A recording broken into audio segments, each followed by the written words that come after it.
Chemical property है, वो सब इलेक्ट्रॉन पे डिपेंड करता है और इलेक्ट्रॉन के मूवमेंट पे डिपेंड करता है। इलेक्ट्रॉन या तो ऐड हो रहा होगा या तो इलेक्ट्रॉन लॉस हो रहा होगा। इलेक्ट्रॉन या तो ऐड हो रहा होगा या तो इलेक्ट्रॉन का लॉस हो रहा होगा।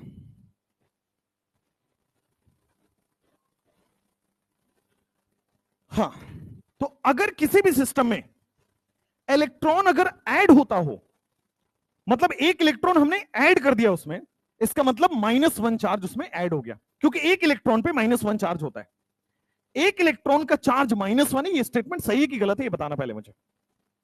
एक इलेक्ट्रॉन का चार्ज -1 होता है, इज इट राइट और रॉन्ग? ये रॉन्ग स्टेटमेंट है।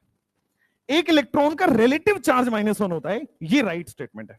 इलेक्ट्रॉन का चार्ज कूलम्ब में पढ़ाया जाता होगा 1.6 इंटू 10⁻⁻19। ऐसा बेसिक मैथमेटिक्स में पढ़ाया गया? नहीं तो पढ़ाएंगे वो। तो इलेक्ट्रॉन का चार्ज जो होता है वो तो कूलम्ब में आता है, बट अगर मैं बोलूं इलेक्ट्रॉन का रिलेटिव चार्ज तो -1 होता है, प्रोटॉन का रिलेटिव चार्ज तो +1 होता है। अभी मान लो मेरे पास, जैसे मान लो मैं हाइड्रोजन की बात करता हूं, मान लो मैं हाइड्रोजन की बात करता हूं, बहुत बेसिक बेसिक बात करेंगे, आपके काम की बात है, जो जानना होता है आपको केमिस्ट्री स्टार्ट करने से पहले। अभी केमिस्ट्री स्टार्ट हुआ नहीं है। जैसे मान लो मैं हाइड्रोजन की बात करता हूं, what do mean by hydrogen? Hydrogen मैं लिखता हूं तो आपको क्या समझ आता है? हाइड्रोजन की फील क्या आ रही है? हाइड्रोजन सोचने से समझने से फील क्या आ रहा है? What is hydrogen? तो हाइड्रोजन से आपको ये समझ में आओगे कि सर ये इसका एटॉमिक नंबर 1 होता है और ये सबसे पहला एलिमेंट है, यही है। ऐसा आप सोचते हैं तो आपसे क्वेश्चन नहीं लगेगा, सोचने का तरीका बदलना पड़ेगा। अब मैं हर एलिमेंट को देख के आपको विजुअलाइज क्या करना है ताकि क्वेश्चंस बने, ताकि आपके सिलेबस का क्वेश्चन हो, वो मैं सिखाता हूं। कभी भी आपको एलिमेंट को इलेक्ट्रॉन के फॉर्म में देखना है, इलेक्ट्रॉन के फॉर्म में सोचना है, प्रोटॉन के फॉर्म में सोचना है, ठीक है? उसकी प्रॉपर्टी कोई नहीं पूछेगा कि इलेक्ट्रॉनिक नंबर, इसका एटॉमिक नंबर बता दो, ये कोई नहीं पूछेगा। सब उसमें पूछेंगे उसमें इलेक्ट्रॉन कितना है, उसमें प्रोटॉन कितना है, उसमें चार्ज कितना है। तो 3 चीजों से किसी भी एलिमेंट को देखना होता है। उसका चार्ज क्या है, उसमें कितना इलेक्ट्रॉन है और उसमें कितना प्रोटॉन है। अब देखो यहां पे हाइड्रोजन, एटॉमिक नंबर सबको पता है क्या? हाइड्रोजन में एटॉमिक नंबर हम सबको पता होगा, हाइड्रोजन का एटॉमिक नंबर होता है 1, और जितना भी एटॉमिक नंबर है वही प्रोटॉन है। एटॉमिक नंबर जब कैलकुलेट किया जा रहा था तो वह ऐसे कैलकुलेट हुआ है, किसी भी एलिमेंट में जितना भी नंबर ऑफ प्रोटॉन है वही उसको एटॉमिक नंबर बोल दिया गया। तो इसका एटॉमिक नंबर 1 है, तो मैं अगर पूछूं कि इसमें नंबर ऑफ प्रोटॉन कितना है, 1। अगर कोई एलिमेंट न्यूट्रल है, न्यूट्रल का मतलब जीरो चार्ज है, अगर कोई एलिमेंट न्यूट्रल है इसका मतलब जीरो चार्ज है, इसका मतलब जितना इलेक्ट्रॉन होगा उतना ही तो प्रोटॉन होगा, तभी तो कैंसिल आउट होकर 0 हुआ है वो। तो मैं इसमें आसानी से बोल सकता हूं नंबर ऑफ इलेक्ट्रॉन भी कितना होगा, 1। अगर मान लो मैं सोडियम की बात कर लेता हूं, बहुत रिएक्टिव एलिमेंट है, आगे पढ़ना है इसकी केमिस्ट्री पीरियोडिक टेबल में ही। सोडियम के बारे में एटॉमिक नंबर कितना होता है? सोडियम का हम सबको पता है एटॉमिक नंबर है 11। अच्छा, एटॉमिक नंबर 11 है तो सीधा हमें पता चल गया है कि प्रोटॉन 11 होने वाला है। अच्छा, अगर प्रोटॉन 11 है तो मैं कितना बोल सकता हूं, इलेक्ट्रॉन? अच्छा, proton is equal two electron, ये हमेशा होगा क्या? केवल न्यूट्रल के लिए होगा, ये बात ठीक है ना? Proton is equal two electron, क्योंकि न्यूट्रल का चार्ज 0 देना है। अब मैं एक बार लिखता हूं आपको sodium plus, Na plus. What you mean by Na plus? ध्यान से सुनना। अगर आपसे कोई पूछे Na प्लस क्या है, मतलब पहले सोडियम था, उसके पास 11 इलेक्ट्रॉन 11 प्रोटॉन थे, केवल एक चीज का चेंज हुआ है, इलेक्ट्रॉन कम हो गया है। अभी भी एटॉमिक नंबर उतना ही है, प्रोटॉन उतना ही है, इलेक्ट्रॉन चेंज हुआ है बस। प्लस का मतलब लॉस ऑफ इलेक्ट्रॉन हुआ है, यानी कि एटॉमिक नंबर कोई पूछ रहे सेम है, प्रोटॉन पूछ रहे सेम है, बट इलेक्ट्रॉन कोई पूछ रहे तो वो एक इलेक्ट्रॉन कम हो गया है। मैंने बोला ना, इलेक्ट्रॉन का जाना मतलब लॉस ऑफ -1 चार्ज, एक इलेक्ट्रॉन का एक चार्ज माइनस हो गया, तो 11 था तो 10 हो गया। अच्छा, नेक्स्ट आते हैं। मान लो अगर मैं आपसे पूछूं क्लोरीन के बारे में, क्लोरीन का एटॉमिक नंबर होता है 17। अच्छा, अगर मैं पूछूं इसमें प्रोटॉन कितना है, अगर मैं इससे पूछूं इलेक्ट्रॉन कितना है, क्योंकि न्यूट्रल है तो प्रोटॉन इक्वल टू इलेक्ट्रॉन, लेकिन अगर मैं इसी को Cl- लिखता हूं तो Cl- में एटॉमिक नंबर तो सेम रहेगा, प्रोटॉन तो सेम रहेगा, लेकिन इलेक्ट्रॉन एक ऐड हो गया है, ये फील आ रहा है। तो चार्ज को मैंने बस इतना बताया है कि +1 चार्ज होगा, एक इलेक्ट्रॉन लॉस होगा, -1 चार्ज होगा, एक इलेक्ट्रॉन ऐड हो रहा होगा। ठीक है, अगर मैं +2 चार्ज लिख दूं तो 2 इलेक्ट्रॉन का लॉस होगा, -2 चार्ज लिख दूं तो 2 इलेक्ट्रॉन का गेन होगा। क्लियर है? अब चार्ज से क्या रिलेट हुआ अभी तक? केवल इलेक्ट्रॉन का फ्लो समझ में आ रहा है क्या? चार्ज का मतलब इलेक्ट्रॉन से समझ आ रहा है। प्रोटॉन, कोई भी चार्ज अब लगा दो, -1 लगा दो, +1 लगा दो, प्रोटॉन सेम है। -1 लगा दो, +1 लगा दो, एटॉमिक नंबर सेम है, केवल इलेक्ट्रॉन बदल रहा है, इलेक्ट्रॉन बदल रहा है। तो चार्ज मुझे यह बताता है कि इलेक्ट्रॉन या तो ऐड हुआ होगा या तो सबट्रैक्ट हुआ होगा। अगर इलेक्ट्रॉन ऐड हुआ होगा -1, अगर इलेक्ट्रॉन सबट्रैक्ट हुआ होगा +1, 2 इलेक्ट्रॉन ऐड होगा -2, 3 इलेक्ट्रॉन ऐड होगा -3। अब यह समझने की जरूरत है कि ये इलेक्ट्रॉन ऐड सबट्रैक्ट हो क्यों रहा है। अभी हमने समझा इलेक्ट्रॉन ऐड हो रहा है, सबट्रैक्ट हो जा रहा है, ये अपनी मर्जी से होता है, अपने आप होता है, या कोई इसके पीछे साइंस है? समझते हैं, कोई भी चीज होगा केमिस्ट्री में वो बिना स्टेबिलिटी के नहीं होगा। एक भी चीज जो भी हम पढ़ेंगे और कोई भी डेफिनेशन है, कोई भी चार्ज, सबट्रैक्ट, ऐड, इलेक्ट्रॉन का मूवमेंट, कुछ भी हो रहा हो, वो हमेशा स्टेबिलिटी के लिए होता है। ये ध्यान रखिएगा, लास्ट तक काम आएगा। कोई भी चीज, कोई भी रिएक्शन हमेशा स्टेबिलिटी के लिए होती है। तो मैंने यहां पे लिख दिया Na+, क्योंकि Na+ से स्टेबिलिटी आती है। कैसे आती है बात करेंगे। मैंने यहां पे लिख दिया Cl-, Cl- से क्या आती है? स्टेबिलिटी आती है। ठीक बात है? कोई भी इलेक्ट्रॉन का ऐड होना, इलेक्ट्रॉन का सबट्रैक्ट होना, यह सीधा स्टेबिलिटी से रिलेटेड है। इलेक्ट्रॉन ऐड हो रहा होगा, इसका मतलब स्टेबल हो रहा होगा। अब ध्यान से देखना, सोडियम का कॉन्फ़िगरेशन का हल्का आइडिया है, हल्का सा आइडिया, मैं पढ़ाऊंगा दोबारा कॉन्फ़िगरेशन, पर हल्का सा आइडिया होना चाहिए इलेक्ट्रॉनिक कॉन्फ़िगरेशन का। तो थोड़ा सा आइडिया है आपके पास, मैं लिख देता हूं कॉन्फ़िगरेशन डायरेक्ट, मैं बाद में पढ़ाऊंगा कैसे लिखना होता है। 1s2 2s2 2p6 3s1, यही है, यही है। अब आइए इधर, यहां पे आप देख रहे हो कि 11 इलेक्ट्रॉन मैंने डिनोट कर दिया है। ये काम नहीं करता क्या? चलो, 11 इलेक्ट्रॉन मैंने यहां पे लिख दिया है, 1s2 2s2। अगर मैं आपसे इसमें 2-3 सवाल पूछ लूं, ध्यान से सुनना, इसमें कितने ऑर्बिट्स हैं, या फिर मैं आपसे पूछूं सोडियम में कितने इलेक्ट्रॉन्स हैं, सॉरी कितने शेल हैं। सुनिए, ये जो आपका 1 है, ये 2 है और ये 3 है, ये ऑर्बिट और शेल ही तो बताता है। मतलब इसका मतलब हुआ सोडियम, हर एटम के पास न्यूक्लियस होता है बीचों बीच, हर एटम में बीच में न्यूक्लियस आता है। 1 क्या डिनोट कर रहा है? फर्स्ट ऑर्बिट या फर्स्ट सेल। ये 2 क्या डिनोट कर रहा है? सेकंड ऑर्बिट या सेकंड सेल। 3 क्या डिनोट कर रहा है? थर्ड ऑर्बिट या थर्ड सेल। 1s2 का मतलब पहले वाले में 2 इलेक्ट्रॉन है, कहीं भी रख सकते हो आप। दूसरे वाले में 8 इलेक्ट्रॉन दिख रहा है, कहीं भी आप रख सकते हो 8 इलेक्ट्रॉन। कितने हो गए? 1 2 3 4 5 6 7 8। तीसरे वाले में 1 इलेक्ट्रॉन आपको चमक रहा है, तो थर्ड वाले में 1 इलेक्ट्रॉन आपके पास ये रहा। तो ये फील है बस केमिस्ट्री देख के इसको। अब ध्यान देना, अगर मैं ये हटा दूं यहां से, अगर मैं यहां से इसको इरेज कर रहा हूं, तो देखो क्या बच रहा है। बचा क्या मेरे पास? 1s2 2s2 2p6, यानी कि क्या नियोन बचा? क्या यानी कि नियोन बचा। और नियोन क्या इनर्ट गैस होता है, और नियोन गैस क्या स्टेबल होता है। तो दुनिया में कोई भी चीज हो रही हो, इलेक्ट्रॉन का ऐड होना, सबट्रैक्ट होना, वो सब स्टेबिलिटी से रिलेट हो रहा है। सोडियम Na+ क्यों बन रहा है? स्टेबल होने के लिए। जैसे Cl- का एक बार वापस से फील करते हैं। क्लोरीन का मैं कॉन्फ़िगरेशन लिख देता हूं, 17 एटॉमिक नंबर होता है, 1s2 2s2 2p6 3s2 3p5।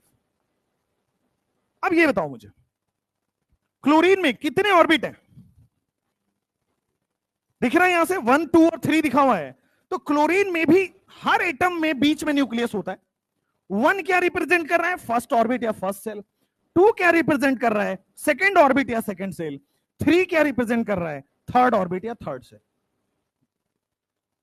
अब देखो ये 17 है, अगर मैं इसमें 1 इलेक्ट्रॉन और ऐड कर दूं तो क्या ये आर्गन की तरह हो जाएगा? तो 1 इलेक्ट्रॉन ऐड होने से स्टेबिलिटी तो है, इनर्ट गैस ही तो है। तो कभी भी इलेक्ट्रॉन का ऐड होना, सबट्रैक्ट होना स्टेबिलिटी के लिए होता है। ऐड होगा माइनस चार्ज, सबट्रैक्ट होगा प्लस चार्ज। जितने इलेक्ट्रॉन ऐड होंगे उतने माइनस चार्ज, जितने इलेक्ट्रॉन सबट्रैक्ट होंगे उतने प्लस चार्ज। ठीक है, ये बहुत बेसिक्स आपको ओवरव्यू दिया है, इसमें कुछ लिखना नहीं है। अब बात आती है, मैंने अभी थोड़ा सा चार्ज का आपको हिंट दिया है कि चार्ज होता क्या है और कैसे आता है और चार्ज क्यों आता है, फॉर स्टेबिलिटी। अभी जो मेन टॉपिक है ना, उसके लिए मुझे इतनी भूमिका बनानी थी। मेन टॉपिक है फॉर्मल चार्ज, जो बार बार आपको पूरी इनऑर्गेनिक केमिस्ट्री में काम आएगा, और आप क्लास 12th के रिएक्शंस पढ़ेंगे ऑर्गेनिक में, वहां भी ये बहुत काम आएगा। मतलब इस पे कमांड होना पड़ेगा, ठीक है। जैसे आप लोग लिख देते हो OH-1, आपको कैसे पता चला कि OH-1 होगा, OH+1 क्यों नहीं लिख सकते? एक जवाब तो बड़ी लॉजिकल है कि सर स्टेबिलिटी की वजह से आया होगा, एक जवाब है, बट उसका अदर जवाब फॉर्मल चार्ज से मिलेगा। जैसे अपन ये लिख देते हैं CO3-2, इसका जवाब ये, अब आपने लिख दिया -2, अब कार्बोनेट पे -2 चार्ज है, ठीक है, लेकिन वो -2 किस किस एटम पे है, कार्बन पे है, ऑक्सीजन पे है, कहां है, वो बताएगा, वो फॉर्मल चार्ज बताता है। जैसे मैं लिख देता हूं SO4-2, तो ये -2 तो पूरे कंपाउंड का चार्ज है, लेकिन ये -2 कौन से एटम पे, ऑक्सीजन पे है, सल्फर पे, कहां है, ये फॉर्मल चार्ज बताएगा। What is formal charge? अब ध्यान से सुनिएगा। कोई कंपाउंड है, उस कंपाउंड के हर एटम का इंडिविजुअल चार्ज ही फॉर्मल चार्ज कहलाता है। जैसे फिर से सुनना, कोई भी कंपाउंड आपके पास दे दिया, मान लो मैं बोल रहा हूं SO4-2 का एग्जांपल लेता हूं। अगर मैं SO4-2 का स्ट्रक्चर बनाऊं, स्ट्रक्चर बाद में सिखाऊंगा, अभी बिल्कुल आपको नहीं सोचना है, बट मैं स्ट्रक्चर बना के सिखाता हूं। अगर मैं बोलूं इसका टोटल चार्ज कितना है, तो वो -2 है। इस कंपाउंड का टोटल चार्ज कितना है, तो sum of the charges is known as total charge, मतलब -2 है। अगर बोलूं फॉर्मल चार्ज क्या है, तो फॉर्मल चार्ज हर एक एटम का चार्ज, इसका चार्ज कितना है बताऊंगा आगे, 0 आएगा, इसका चार्ज कितना है 0 आएगा, इसका चार्ज कितना है -1 आएगा, इसका चार्ज कितना है -1 आएगा। फॉर्मल चार्ज कहने का मतलब हर एक एटम का चार्ज इज फॉर्मल चार्ज। किसी भी कंपाउंड में हर एक एटम का जो चार्ज होगा वही फॉर्मल चार्ज होने वाला है। आपका क्लियर है? कोई डाउट? टोटल चार्ज और फॉर्मल चार्ज में डिफरेंशिएट हुआ। टोटल चार्ज का मतलब पूरे कंपाउंड का चार्ज जोड़ के जो बताया गया वही टोटल चार्ज है। फॉर्मल चार्ज का मतलब एक एक इंडिविजुअल एटम का जो चार्ज है। इसको थोड़ा सा और देसी भाषा में छोटा कर देता हूं। मोलिक्यूल का charge is total charge, atom का चार्ज इज फॉर्मल चार्ज। पूरा एटम को मिला के मोलिक्यूल बोलते हैं, मोलिक्यूल का जो चार्ज है वो टोटल चार्ज है, बट इंडिविजुअल एटम का जो चार्ज है फॉर्मल चार्ज है। बोलो ठीक है, क्लियर है? अच्छा, अब कुछ मैं आपको, अभी फॉर्मल चार्ज में एंट्री ले रहा हूं धीरे धीरे, कुछ मैं आपको वैलेंस इलेक्ट्रॉन, आपको पता है वैलेंस इलेक्ट्रॉन क्या होता है, पता है? जैसे मैं अगर आपसे पूछूं कि क्लोरीन का वैलेंस इलेक्ट्रॉन, तो क्या 10 सेकंड में बता सकते हो? बोरोन का इतना टाइम नहीं चाहिए, ऐसा मिली सेकेंड्स में आंसर आना चाहिए, वैसा है। मतलब ऑक्सीजन का, चलो ठीक है। अभी आपको मैं बताता हूं वैलेंस इलेक्ट्रॉन निकालने का, सारे लोगों को एक फिक्स तरीका देता हूं। तो वैलेंस इलेक्ट्रॉन जो भी ग्रुप नंबर है, जो भी ग्रुप नंबर है वही उसका वैलेंस इलेक्ट्रॉन होता है। जैसे अगर मैं बात करता हूं ग्रुप नंबर 1 की, लिथियम सोडियम, आपने सुना है ना हलीना की रब से फरियाद, lithium sodium potassium rubidium caesium francium, अगर वो ग्रुप नंबर 1 का है उसका वैलेंस इलेक्ट्रॉन 1 है। वैलेंस इलेक्ट्रॉन का मतलब समझो, आउटर मोस्ट सेल में कितने इलेक्ट्रॉन हैं वही वैलेंस इलेक्ट्रॉन है। जैसे सोडियम के बारे में अगर मैं इसका वैलेंस इलेक्ट्रॉन पूछूं तो आउटर मोस्ट में कितने इलेक्ट्रॉन है? आउटर मोस्ट का मतलब 1 2 3, आउटर मोस्ट 3 है, 3 में कितने इलेक्ट्रॉन है, इसका वैलेंस इलेक्ट्रॉन कितना हो गया। जैसे मैं इसकी बात करता हूं, इसके वैलेंस इलेक्ट्रॉन कितने, इसके आउटर मोस्ट में जाओ, पहला है, दूसरा है, तीसरा है, आउटर मोस्ट ये हुआ, इसमें कितने, तो 7 वैलेंस इलेक्ट्रॉन है। वैलेंस इलेक्ट्रॉन का लिटरल मतलब क्या होता है, आउटर मोस्ट सेल में कितने इलेक्ट्रॉन पाए जा रहे हैं वही वैलेंस इलेक्ट्रॉन है। बोलो क्लियर? अब आ जाओ, आउटर मोस्ट सेल का वैलेंस इलेक्ट्रॉन आपने पता किया, अब देख के एकदम 10-12 सेकंड में पता हो जाना चाहिए था। अब उसको मैं करता, इसको लिखना नहीं है, इसको लिखना नहीं है, अरे यार मिटा के मेरा,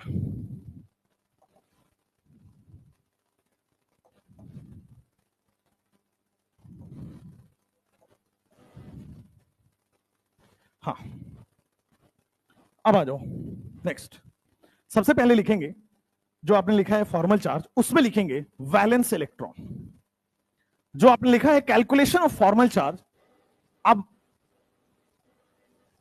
कैलकुलेशन ऑफ फॉर्मल चार्ज, एक तो चावल खा के मत आया करो तुम लोग, सुस्त रहते हो क्लास में, ऐसा लगता है तुम्हारे साथ पता नहीं कोई हादसा हुआ पड़ा है। कोई मारा वारा है क्या रास्ते में तुमको? कोई मारा है क्या? बता देना वीटी सर के स्टूडेंट हैं, फिर वो भाग जाएगा। बोला था तब और मारा। कैलकुलेशन ऑफ फॉर्मल चार्ज में वैलेंस इलेक्ट्रॉन पता करते हैं। Valence electron, the number of electron in outermost orbit या सेल। वैलेंस इलेक्ट्रॉन क्या होता है? The number of electron in outermost orbit या shell. The number of electron in outermost orbit slash shell, इसी को हम लोग क्या बोल देते हैं? Is valence electron. ठीक है, the number of electron in outermost orbit या cell, this is known as your valence electron. अगर मैं बोलूं ग्रुप नंबर 1 के एलिमेंट्स की, ये ग्रुप नंबर 1 के एलिमेंट्स होंगे आपके सामने, hydrogen, lithium, sodium, potassium, rubidium, caesium, जिसको आप लोग पढ़ते हो हलीना की रब से फरियाद। अगर ग्रुप नंबर 1 का एलिमेंट है तो इसका वैलेंस इलेक्ट्रॉन कितना होगा? जो ही ग्रुप नंबर है वही उसका वैलेंस इलेक्ट्रॉन हो जाएगा, मतलब इन सब का valence electron is equal to 1। अगर ग्रुप नंबर 2 का कोई एलिमेंट आपके सामने लिखा हुआ है, that is beryllium, magnesium, calcium, strontium, barium और रेडियम, बेटा एलिमेंट के नाम से पुकारा करिए, इसको भी इज्जत मिलेगी। बेटा मांगे, पता लगे बेटा कौन है पता ही नहीं है। चलो, तो इसका वैलेंस इलेक्ट्रॉन हो जाता है आपके सामने 2। अगर मैं आपसे पूछता हूं ग्रुप नंबर 13 के लिए वैलेंस इलेक्ट्रॉन बताइए, तो ग्रुप नंबर 13 पी ब्लॉक में आएगा boron, aluminium, gallium, indium, thallium. ये जो एलिमेंट्स हैं ग्रुप नंबर 13 के, जितने भी एलिमेंट्स हैं उनका वैलेंस इलेक्ट्रॉन बेटे हो जाता है 3। ग्रुप नंबर 14 के जितने भी वैलेंस इलेक्ट्रॉन हैं, कार्बन, सिलिकॉन, जर्मेनियम, टिन और लेड, इसके जो वैलेंस इलेक्ट्रॉन होंगे वो हो जाएगा valence electron is equal to 4। क्या मुझे अकेले गर्मी लग रही है? आपको भी लग रही है? आपको भी लग रही है क्या? कोई बात नहीं, लगने दीजिए। मजा नहीं आ रहा है तो मजा लेने थोड़ी आए हो तुम, सिनेमा हॉल में आए हो क्या? ग्रुप नंबर 15 में 5 वैलेंस इलेक्ट्रॉन होगा। ग्रुप नंबर 16 की अगर मैं बात करता हूं, ओ स्टाइल से टीपो, ये तो कर ही लेते हो तुम, तो इसका वैलेंस इलेक्ट्रॉन जो आ जाएगा ग्रुप नंबर 16 वालों का वैलेंस इलेक्ट्रॉन इज 6। डायरेक्ट ऐसे याद होना चाहिए। ग्रुप नंबर 17 में कैसे याद करते हो तुम इसको? ओहो, आंटी हमारी क्लास में भी बहुत सारे हैं।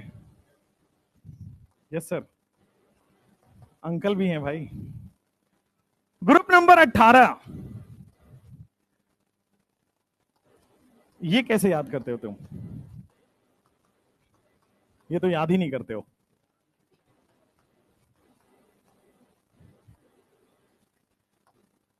चलो सिखा देंगे पीरियोडिक टेबल पे, टेंशन ना लो। अगर ग्रुप नंबर 18 है तो इसका वैलेंस इलेक्ट्रॉन बेटा 8 हो जाएगा। ग्रुप नंबर 1 है, वैलेंस इलेक्ट्रॉन 1 होगा। ग्रुप नंबर 2 है, वैलेंस इलेक्ट्रॉन 2 होगा। 13 है 3 होगा। 14 है 4 होगा। 15 है 5 होगा। 16 है 6 होगा। 17 है 7 होगा। 18 है 8 होगा। बड़ी नॉर्मल कॉन्सेप्ट है। अब ध्यान दीजिए, व्हाट इज फॉर्मल चार्ज? आपके पास कुल मिला के 4 तरीके हैं फॉर्मल चार्ज कैलकुलेट करने के, लेकिन मैं बताऊंगा 5वां। 4 आपको नहीं पढ़ना है क्योंकि उसमें लगता है टाइम और आपके पास समय नहीं होता है। तो मैं बताऊंगा कुछ नायाब तरीका, जिससे कुछ जेड इफेक्टिव वगैरह नहीं, मैं बताऊंगा आपको बहुत ही अलग तरीका जिससे आप ऐसे चुटकियों से निकाल सकते हो।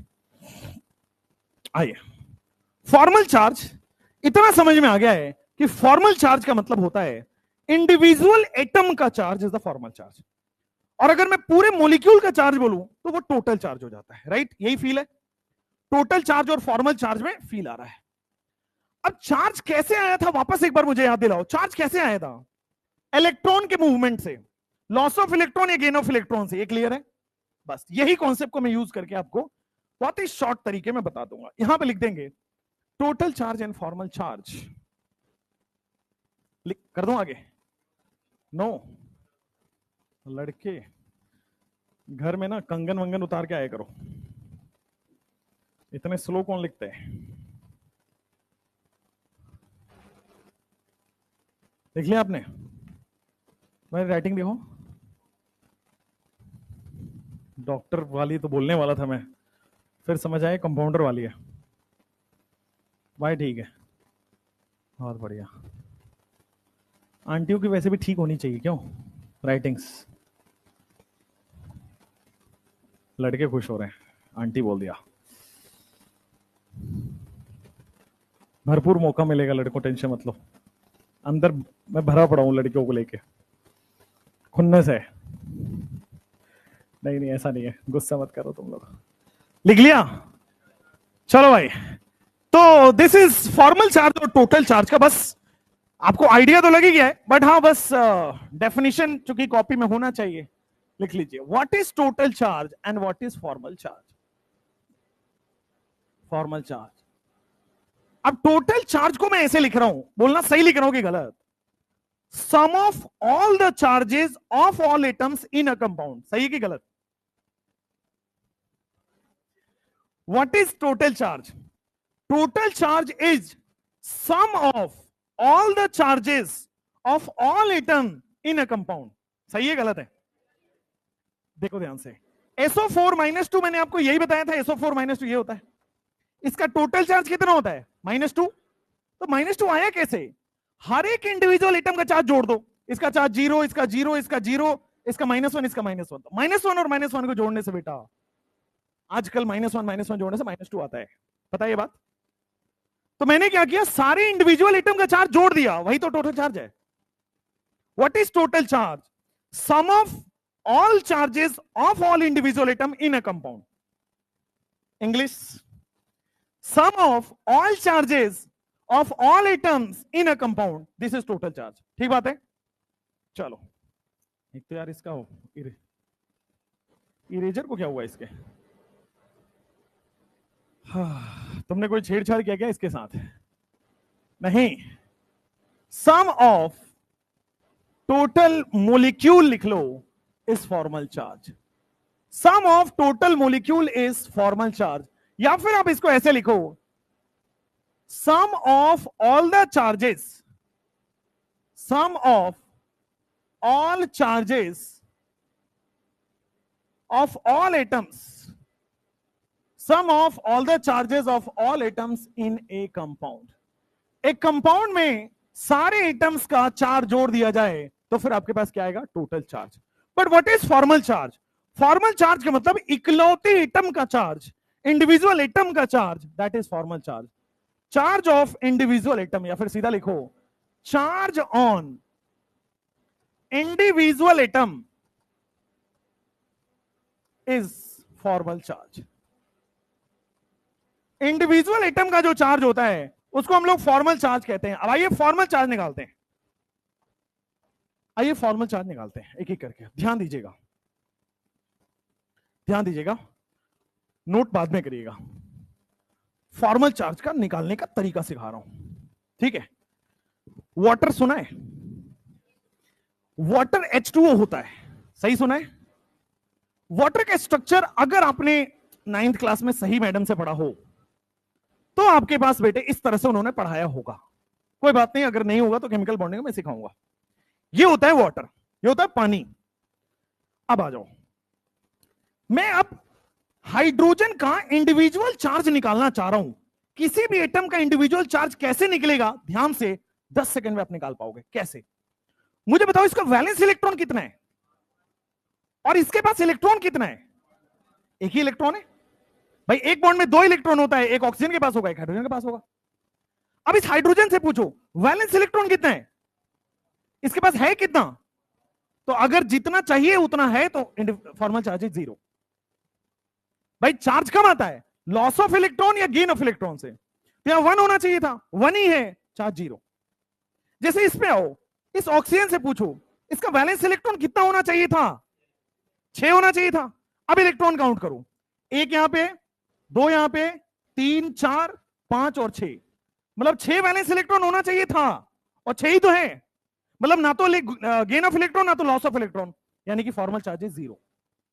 फिर से इस हाइड्रोजन से पूछो कितना वैलेंस इलेक्ट्रॉन है, 1 होना चाहिए था और 1 ही इलेक्ट्रॉन है, इसका मतलब फॉर्मल चार्ज इज 0। अभी होल्ड ऑन करना, मैं एक स्ट्रक्चर बना रहा हूं, अब इसमें आप बताओगे दिस इज ऑक्सीजन, ये है हाइड्रोजन, ये है हाइड्रोजन, ये है आपने हाइड्रोनियम आयन का नाम शायद सुना हो, H3O, H3O प्लस, राइट, यही सुना होगा। अब इसमें देखते हैं, आपको स्ट्रक्चर बना के दिया होगा, आपको फॉर्मल चार्ज निकालना होता है, क्वेश्चन इस तरह से आता है। तो ऑक्सीजन के पास 6 वैलेंस इलेक्ट्रॉन होते हैं, 6 के बाद 3 यहां बना लिया, 2 5। अब आ जाओ, हाइड्रोनियम आयन का मैंने स्ट्रक्चर बना दिया है ना, स्ट्रक्चर आपको क्वेश्चन में दिया होगा, आपको हर एटम का चार्ज निकालना है। अब आओ, इस हाइड्रोजन के पास कितने इलेक्ट्रॉन होने चाहिए थे, कितने हैं, फॉर्मल चार्ज 0 हो गया। इसके पास कितने इलेक्ट्रॉन होने चाहिए थे, है कितना, यानी कि फॉर्मल चार्ज 0 हो गया। सेम इसका भी फॉर्मल चार्ज 0 हो गया, लेकिन ऑक्सीजन पे फोकस करेंगे सब लोग। इस ऑक्सीजन के पास कितने इलेक्ट्रॉन होना चाहिए था, है कितना, काउंट करते हैं, रुक जाओ, 1 2 3 4 और 5, यानी कि लॉस ऑफ इलेक्ट्रॉन हुआ गया, 6 होना चाहिए था, 5 है, लॉस हो गया, 1 इलेक्ट्रॉन कम हो गया। तो जब जब 1 इलेक्ट्रॉन कम होगा +1 चार्ज आएगा, इसीलिए हाइड्रोनियम में ऑक्सीजन पे +1 चार्ज आता है, इसीलिए आप लिखते हो H3O प्लस, और ये जो प्लस है वो ऑक्सीजन पे आता है। अच्छा एक और चीज, ऐसे ही रैंडम सवाल है, ये स्टेबल है कि अनस्टेबल, अनस्टेबल है। नेगेटिव चार्ज मोर इलेक्ट्रोनेगेटिव पर स्टेबल होता है, पॉजिटिव चार्ज ऑक्सीजन पे मोर इलेक्ट्रोनेगेटिव पर अनस्टेबल हो जाएगा। खैर अगर इलेक्ट्रोनेगेटिविटी नहीं पता है, 4-5 लेक्चर रुकिए, पता चल जाएगा।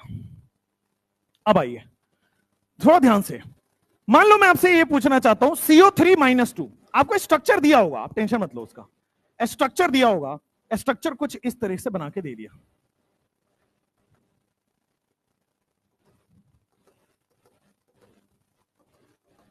हर एटम का आपको चार्ज निकालना है, ठीक है ना।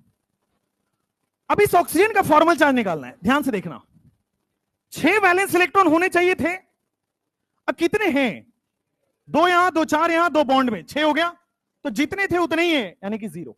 कार्बन की पता करते हैं, कितने होने चाहिए थे, 4, ग्रुप नंबर 14 का है, 4 होना चाहिए था, और 4 ही है, तो इसका मतलब इसका भी वैलेंस इलेक्ट्रॉन 0। लेकिन इस ऑक्सीजन की बात करो, कितने होने चाहिए थे, है कितना, 7 दिख रहे हैं, 1 2 3 4 5 6 और एक बॉन्ड में 7, तो क्या हो गया, 1 इलेक्ट्रॉन का गेन हो गया, 1 इलेक्ट्रॉन ऐड हो गया, तो 1 इलेक्ट्रॉन ऐड होगा तो -1 ऐड करेगा। यहां भी आप देखोगे सेम कॉन्सेप्ट से, 6 होने चाहिए थे बट आपके पास 7 इलेक्ट्रॉन है, एंड देयरफॉर 1 इलेक्ट्रॉन ऐड हो गया, यानी कि -1 चार्ज है। फॉर्मल चार्ज आप हमेशा इसी तरीके से निकालोगे, कोई फॉर्मूला रट्टा नहीं लगाओगे, नो रट्टाफिकेशन of any formula, formal charge ऐसे निकालोगे। अब एक एक करके ढेर सारे क्वेश्चंस करेंगे, मेरे पढ़ाने के तरीके में क्वेश्चंस का बहुत बड़ा इंपॉर्टेंस है, बिना क्वेश्चंस के सिलेक्शन नहीं होगा, क्वेश्चन बहुत करेंगे। आइए एक एक करके हर एटम का मैं वो निकालूंगा, आपसे निकलवाऊंगा। वाटर तो निकाल चुके, पहला देखो यहां पे, इस हाइड्रोजन का फॉर्मल चार्ज निकालो, 1 वैलेंस इलेक्ट्रॉन होना चाहिए था, 1 ही है, इसका भी 1 वैलेंस इलेक्ट्रॉन होना चाहिए था, 1 ही है, इसका 6 वैलेंस इलेक्ट्रॉन होना चाहिए था, 6 ही है। इस पे आओ, अभी जो मैंने कराया, हाइड्रोजन की 1 होना चाहिए था, 1 ही है, फॉर्मल चार्ज 0, 1 होना चाहिए था, 1 ही है, फॉर्मल चार्ज 0। लेकिन ऑक्सीजन से पूछो कितने इसके पास, 1 2 3 4 और 5 है क्या, 6 होने चाहिए था, 1 कम है तो +1 आएगा, तो ऑक्सीजन पे बेटा +1 चार्ज आएगा, फॉर्मल चार्जेस +1। जैसे नीचे आ जाओ OH का, ध्यान से देखना, अभी हाइड्रोजन का बताओ मुझे, 0 होना चाहिए formal charge, 1 valence electron, 1 electron है इसके पास। ऑक्सीजन से पूछो कितने इसके पास, क्या 7 इलेक्ट्रॉन है, क्या 1 इलेक्ट्रॉन ऐड हो गया, तो ऐड हो गया तो -1 लिखूंगा इस पे चार्ज, इसीलिए OH -1 लिखा जाता है, और OH -1 में जो -1 है वो ऑक्सीजन पे आता है, ठीक है। ये बहुत इंपॉर्टेंट है, ये फील होगा जब मैं कंपाउंड्स और स्ट्रक्चर आपको पढ़ा रहा हूं, तो लोगों को आइडिया नहीं लगता ये चार्ज कहां गया पूरे कंपाउंड में, आपको आइडिया होगा, ठीक। जैसे मान लो आपके पास क्वेश्चन नंबर 4, हाँ लिखने का टाइम मिलेगा, पहले आराम से करिए। हाइड्रोजन का तो मैं बहुत डिफिकल्ट है तो मैं बता देता हूं। सल्फर का बताइए फॉर्मल चार्ज। देखो सल्फर के कितने इलेक्ट्रॉन है तो काउंट करो, 1 2 3 4 5 6। ग्रुप 16 का है, 6 होने चाहिए थे, 6 ही है, ना तो गेन ना तो लॉस, यानी कि फॉर्मल चार्ज 0। इस कार्बन से पूछो, इस कार्बन के पास कितने हैं, 4 आ रहा है क्या, और 4 ही है, फॉर्मल चार्ज 0 हो गया। सिमिलरली इसके पूछो, ये फील हो रहा है 0 आएगा। फिर भी इसको मैं एक्सपैंड करके दिखा देता हूं। ये CH3 का मतलब कुछ ऐसा लिखा हुआ है, सही समझ में आ रहा है। अब इस कार्बन के पास कितने इलेक्ट्रॉन है, 4 है ना, 1 2 3 4, 4 ही होना चाहिए था, फॉर्मल चार्ज 0। लेकिन अगर SH की बात करो आप, हाइड्रोजन वाला डिफिकल्ट है तो मैं बता देता हूं। सल्फर वाला आप बताओगे, -1 है, क्योंकि सल्फर पे 7 इलेक्ट्रॉन दिख गया, क्या 6 होना चाहिए था, एक ऐड हो गया, यानी कि -1। NH3 पे आइए 0। हाइड्रोजन का तो 0 है, अब उसको दोबारा नहीं लिखते, नाइट्रोजन का लिखते हैं। कितने हैं, 1 2 3 और 2 5, 5 इलेक्ट्रॉन चमक रहा है। नाइट्रोजन ग्रुप 15 में 5 इलेक्ट्रॉन होना चाहिए, 5 है, ना तो गेन ऑफ इलेक्ट्रॉन ना तो लॉस ऑफ इलेक्ट्रॉन, मतलब फॉर्मल चार्ज 0। ठीक है, जैसे मान लो आपके पास थोड़ा सा डिफिकल्टी लेवल बढ़ेगा, बताइए यहां पे H है, वो छूट गया है, -1 है क्या, पता करते हैं। कितने नाइट्रोजन के पास इलेक्ट्रॉन है, 1 2 3 4 5 6, तो 5 होना चाहिए था, 6 आ गया, एक इलेक्ट्रॉन ऐड हो गया, फॉर्मल चार्ज -1। जैसे इसके बताओ, नाइट्रोजन में कितने इलेक्ट्रॉन है, कितना होना चाहिए था, तो एक लॉस हो गया क्या, तो लॉस में क्या +1 बोलते हैं, यहां बता दो ध्यान से, वो वैकेंट ऑर्बिटल बनाया हुआ है, ध्यान से वो वैकेंट ऑर्बिटल बनाया गया है। और वैकेंट ऑर्बिटल बनाने पे क्या कोई फॉर्मल चार्ज में चेंज आएगा, क्या कोई बदलाव आएगा, सोच के बताना है। 10 सेकेंड ले लीजिए आराम से। 0 है, 0 है, कैसी बात कर रहे हो, इसका तो 0 है। नाइट्रोजन में कितने, 1 2 3 4 5 है, अच्छा 5 होने चाहिए थे, 5 ही है, तो फॉर्मल चार्ज 0 होगा। घबराना नहीं है, कोई लोन पेयर बना के दे दे, कोई वैकेंट ऑर्बिटल बना के दे दे, आपका कॉन्सेप्ट सेम रखना है, एक ही कॉन्सेप्ट है, दुनिया के हर क्वेश्चन में लगेगा क्वेश्चन। आइए ऊपर पता करते हैं नाइट्रोजन का, कितने इलेक्ट्रॉन है इसके पास, 5 होना चाहिए था, 4 हो गया, लॉस ऑफ इलेक्ट्रॉन +1। अब इसमें दोनों नाइट्रोजन का बताना है। आइए इस वाले नाइट्रोजन पे पता करते हैं, कितने इलेक्ट्रॉन है, 1 2 3 4 5, 5 इलेक्ट्रॉन है, 5 है, 5 होने चाहिए थे, 5 है, यानी कि फॉर्मल चार्ज 0। इस पे आ जाओ, इस पे भी 1 2 3 4 5 है क्या, 5 इलेक्ट्रॉन थे, 5 है, 0 हो गया क्या, ओके। इसमें हर नाइट्रोजन का बताइए। सबसे पहले राइट हैंड साइड वाले से पूछ लेते हैं, -1 है क्या, पता करते हैं, 1 2 3 4 5 6, ओहो 6 इलेक्ट्रॉन है क्या, होना कितना चाहिए, बढ़ गया, यानी कि -1। इस पे पता करो, +1 हो गया, 1 2 3 4, 4 इलेक्ट्रॉन है, होना कितना चाहिए, एक इलेक्ट्रॉन का लॉस हो गया, +1 हो गया। ये बताओ जरा, क्या 1 2 3 4 5, ओहो 5 होने चाहिए थे, 5 ही है, neither gain of electron nor loss of electron. एक ही कंपाउंड में एक ही एटम हर तरह के चार्ज दिखा रहा है, समझ में आया, एक ही कंपाउंड में एक ही एटम न्यूट्रल भी है, केटाइन भी है, एनाइन भी बना रहा है, समझ में आया। चलिए ये कंपाउंड जेई मेंस के PYQ में आया था, इसका फॉर्मल चार्ज, ठीक है, इसका पूछा गया था सम ऑफ ऑल फॉर्मल चार्जेस, मतलब 0 +1 -1 को ऐड करके आंसर पूछा गया था, मतलब फाइनल आंसर 0। ये जेई मेंस का सवाल था। खैर नीचे तीनों का कर लीजिए एक साथ, +2 है, देख लेते हैं, 14 और 15 तक कर लीजिए, फिर एक साथ सॉल्व करेंगे।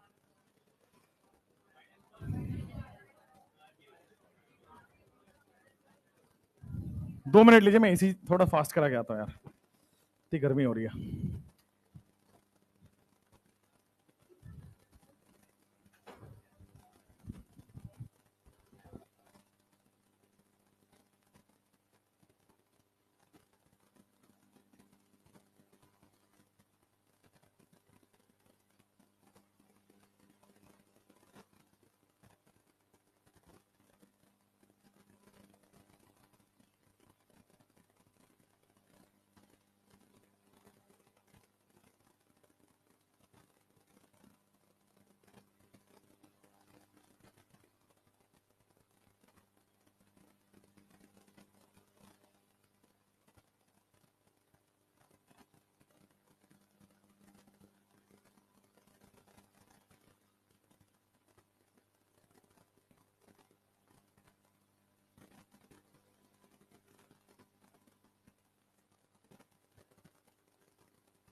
बोल क्यों नहीं रहे हो तुम लोग? हाँ चलो, तो ये फॉर्मल चार्ज 0 हो गया। चलिए नेक्स्ट आपके पास 16 नंबर, CH3 पे डब्बा बना के दे दिया। What do mean by that डब्बा? +1 है क्या? इस कार्बन पे कितने इलेक्ट्रॉन? 4 होने चाहिए थे, 3 है, लॉस ऑफ इलेक्ट्रॉन +1 हो गया। यहां आ जाओ सल्फर पे और कार्बन पे। सल्फर पे देखते कितने इलेक्ट्रॉन है, 1 2 3 4 5 6 7, 6 होने चाहिए थे। ग्रुप 16 का है, 6 होना चाहिए था, 7 हो गया, -1। इस पे आइए, 3 हाइड्रोजन वाले बॉन्ड में और 1 सल्फर वाले बॉन्ड में, 4 होने चाहिए थे, 4 इलेक्ट्रॉन है। नीचे आ जाओ, इसका तो 0 होगा। क्लोरीन का बताओ, उसका भी 0 है, क्योंकि 7 इलेक्ट्रॉन है होना चाहिए, 7 ही है, यानी कि फॉर्मल चार्ज है 0। सही है। नेक्स्ट,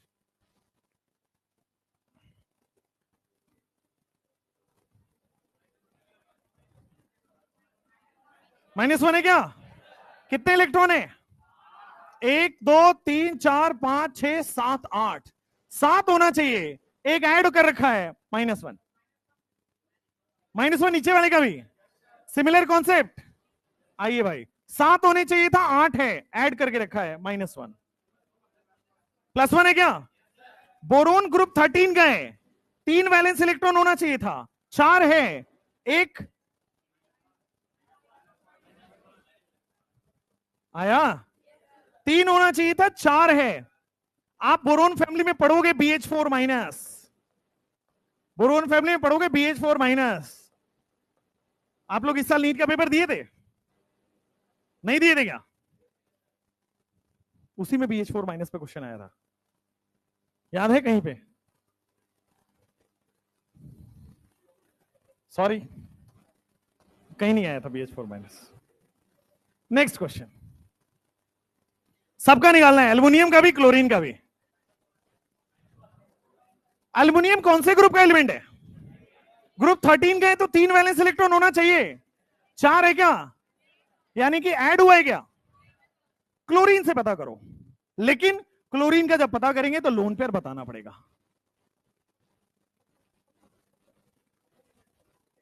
सबका 0 है, सारे क्लोरीन में ऐड कर लो, 7 इलेक्ट्रॉन है, 7 ही होना चाहिए था। Neither gain nor loss, 0। अगर हाइड्रोजन फ्री रेडिकल है, फ्री रेडिकल है तो तो हर फ्री रेडिकल का जीरो चार्ज होगा, ये भी ध्यान रखिएगा। चाहे इधर आया CH3 फ्री रेडिकल, याद करो कहां था, ये रहा, जीरो चार्ज आया। उसी तरह फ्री रेडिकल जब भी आए चार्ज आपका जीरो हो जाएगा, ठीक है। ये ऑर्गेनिक और बड़े काम का चीज है। फ्री रेडिकल में चार्ज जीरो आ जाएगा लगभग, मतलब मैं मान लू 20% ऑफ द रिएक्शन में काम आ जाता है, इसे प्रोडक्ट नहीं लिखा जाता है बिना रटे। तो फॉर्मल चार्ज पे एक इलेक्ट्रॉन होने चाहिए थे, एक है, फॉर्मल चार्ज जीरो। हाइड्रोजन, क्या हाइड्रोजन के बाद दो इलेक्ट्रॉन आगे H माइनस लिख सकते हैं? अगर वैकेंट इलेक्ट्रॉन है तो, वैकेंट ऑर्बिटल है तो एक होने चाहिए थे, एक भी नहीं है, लॉस ऑफ इलेक्ट्रॉन। क्वेश्चन, क्या ये सिलिकॉन के पास कितने इलेक्ट्रॉन हैं? चार हैं, पांच है भाई, चार होने चाहिए, ऐड हो रखा है, -1 होगा। यहां ये नाइट्रोजन पे, ये रिपीट वाला है क्या? ये हो गया है ना? हो गया है? नहीं हुआ है, वो दूसरा था। आइए सबसे पहले मैं लेफ्ट वाले से स्टार्ट करता हूं। कितने इलेक्ट्रॉन है?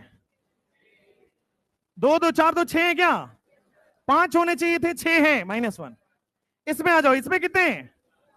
चार इलेक्ट्रॉन है, पांच होना चाहिए था, चार है, +1 होगा। इसमें पांच है क्या? पांच होने चाहिए थे, पांच है, जीरो। नीचे आ जाओ, कार्बन का कितने हैं? कार्बन के पास कितने इलेक्ट्रॉन आ रहे, काउंट करो, 1 2 3 4 5। कार्बन के पास पांच आ रहे हैं, चार होना चाहिए, पांच आ रहा है, ऐड हो रहा है। यहां ऑक्सीजन पे कितना आ रहा है? 1 2 3 4 5 6, छह होना चाहिए, छह है, यानी कि फॉर्मल चार्जेस जीरो। हाँ, लिख तो लिया ही होगा। लिखना चाहते हो? बहुत ज्यादा समय नहीं मिलेगा, जल्दी जल्दी लिखिए। आप देखो, आंसर मत छापना, एक सही सॉलिड तरीका बताता हूं, आंसर मत करना, आंसर खुद से करो और वो कर लेना। फर्स्ट स्लाइड यही है, ये भी लिखना है, ये हो गया था ना? हाँ, ओ यहां पे टोटल चार्ज आएगा।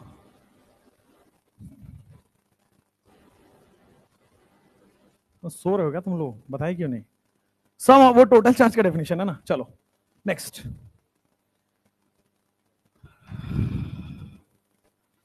अब तुम जब तक नोट कर रहे हो मैं क्या करूं? तुम्हारी शक्ल देखूं? एक तो बेकार है।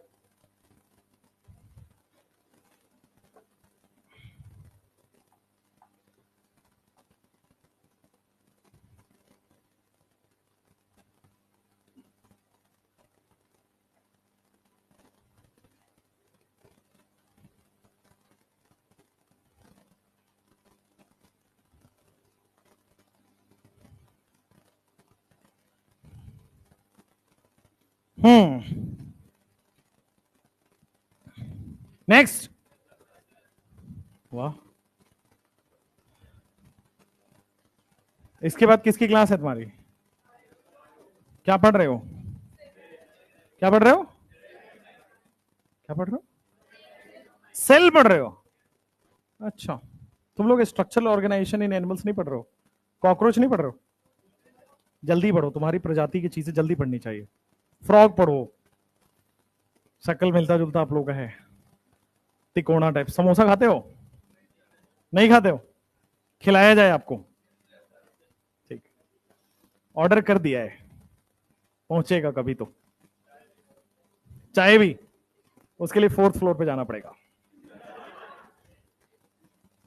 NTA के ऑफिस। चलो चलो चलो, लिख लिया होगा? हाँ हाँ, यस।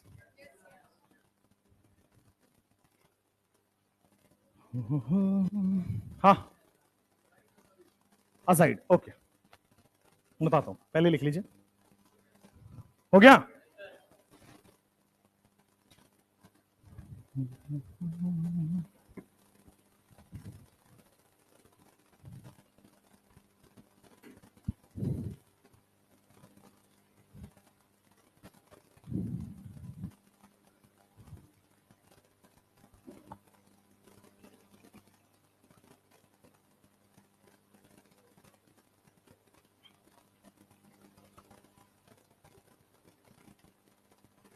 मुझे ऐसा मैसेज मिला कि आप लोग का हो गया।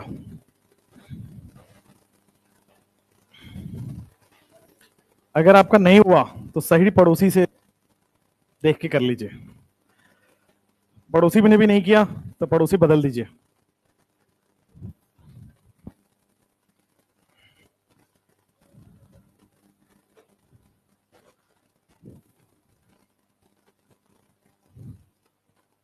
कोई इस बैच में बिहार से बाहर वाला भी है क्या?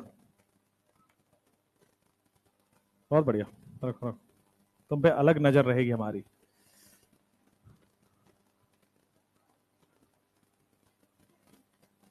शाम में तुम लोग बोरिंग रोड में तो नहीं घूमते हो? दिख, अगर तुम घूमते होगे तो मैं तो दिख जाऊंगा, तो इसलिए दिख मत जाना मुझे। क्यों? वो मिल के बताऊंगा मैं। अच्छा रहेगा, मैं आपके पेरेंट्स से बात करूंगा कि इसको ले जाइए वापस, नहीं पढ़ने वाला है ये। कर दूं आगे?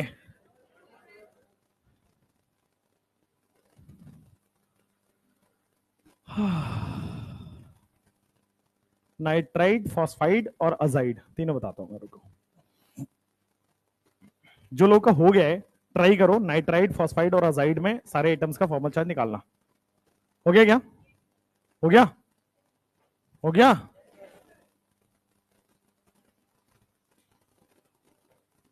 Formal charge. फिर आपके पास एक और मेथड है जिससे लोन पेयर कैलकुलेट होता है, तो वो बताऊंगा। फिर चार्ज निकालना सिखाऊंगा जो इनऑर्गेनिक के लिए जरूरत है। अब मैं आपको आइसोटोप, आइसोबार नहीं पढ़ाने वाला, वो इनऑर्गेनिक का पार्ट नहीं है, वो एटॉमिक स्ट्रक्चर का पार्ट है बच्चों। ठीक है? आपको एटॉमिक स्ट्रक्चर वाले टीचर बहुत अच्छे से पढ़ाएंगे, हम आपका इनऑर्गेनिक में बहुत है पढ़ने के लिए। जो एनसीईआरटी में वही पढ़ेंगे। एनसीईआरटी में सीधा है हिस्ट्री ऑफ पीरियोडिक टेबल।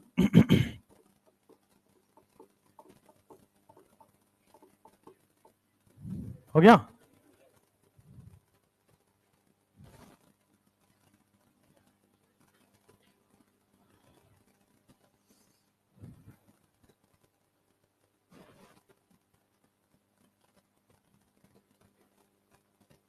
सब लोग हॉस्टल में रहते हो क्या?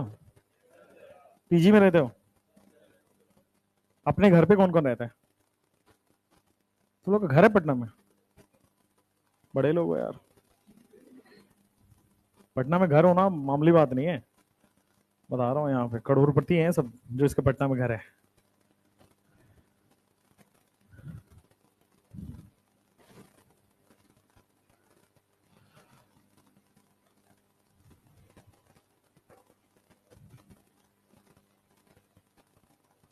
पटना वाले की बताओ मुझे कि घूमने की जगह कहाँ है यहाँ पे? मरीन ड्राइव नहीं बोलना है, वो घूमने की जगह नहीं है। मरीन ड्राइव में पानी नहीं है यार, और मरीन ड्राइव में ठेले वाले समोसा बेचते हैं, वो घूमने की जगह नहीं होता है। लोग लोग हाँ, यहाँ मैंने पूछा घूमने की जगह कहाँ है, बोलते हैं लोग मरीन ड्राइव। क्यों? जाम नहीं लगता उधर। फिर मैंने पूछा दूसरा बताओ, बोलते हैं अटल पथ चले जाइए। अरे रास्ते पे घूम के क्या करूंगा मैं? एनआईटी घाट पे। ओके, चलिए एक अच्छी चीज बताई आपने, लेकिन बस एक तार। बेटा मैं कार्टून नेटवर्क अब नहीं देखता हूं। रेलवे जंक्शन कहां पे?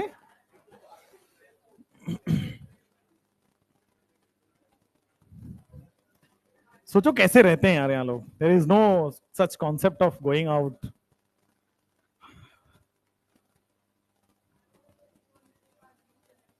हाँ, यहाँ का पार्क बड़ा अच्छा है, लेकिन फिर जो है वहां मतलब सीन है फिर उधर। हाँ, तुम लोग दूर दूर तक उधर मत जाना। सारे सबका वही हाल है।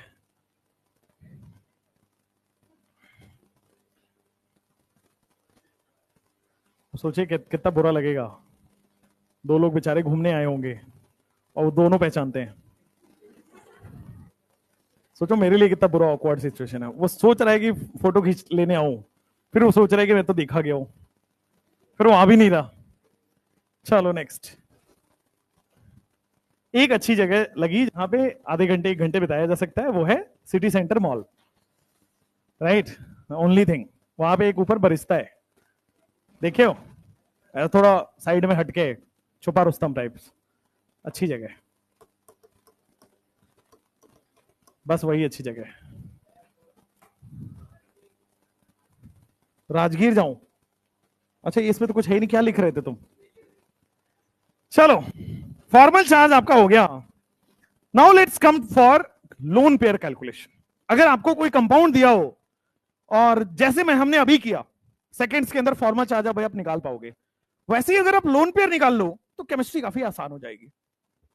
तो आपके पास ये देखो क्वेश्चन इस तरह से दिया रहेगा, क्वेश्चन जो है ना इस तरह से दिया रहेगा, और आपको लोन पेयर कैलकुलेट करना रहेगा। जैसे देख लो, ये नहीं दिया रहेगा, क्या क्या दिया रहेगा वो मैं बता देता हूं आपको। आपके पास ये स्ट्रक्चर बना के दिया रहेगा, आपको लोन पेयर कैलकुलेट करना है।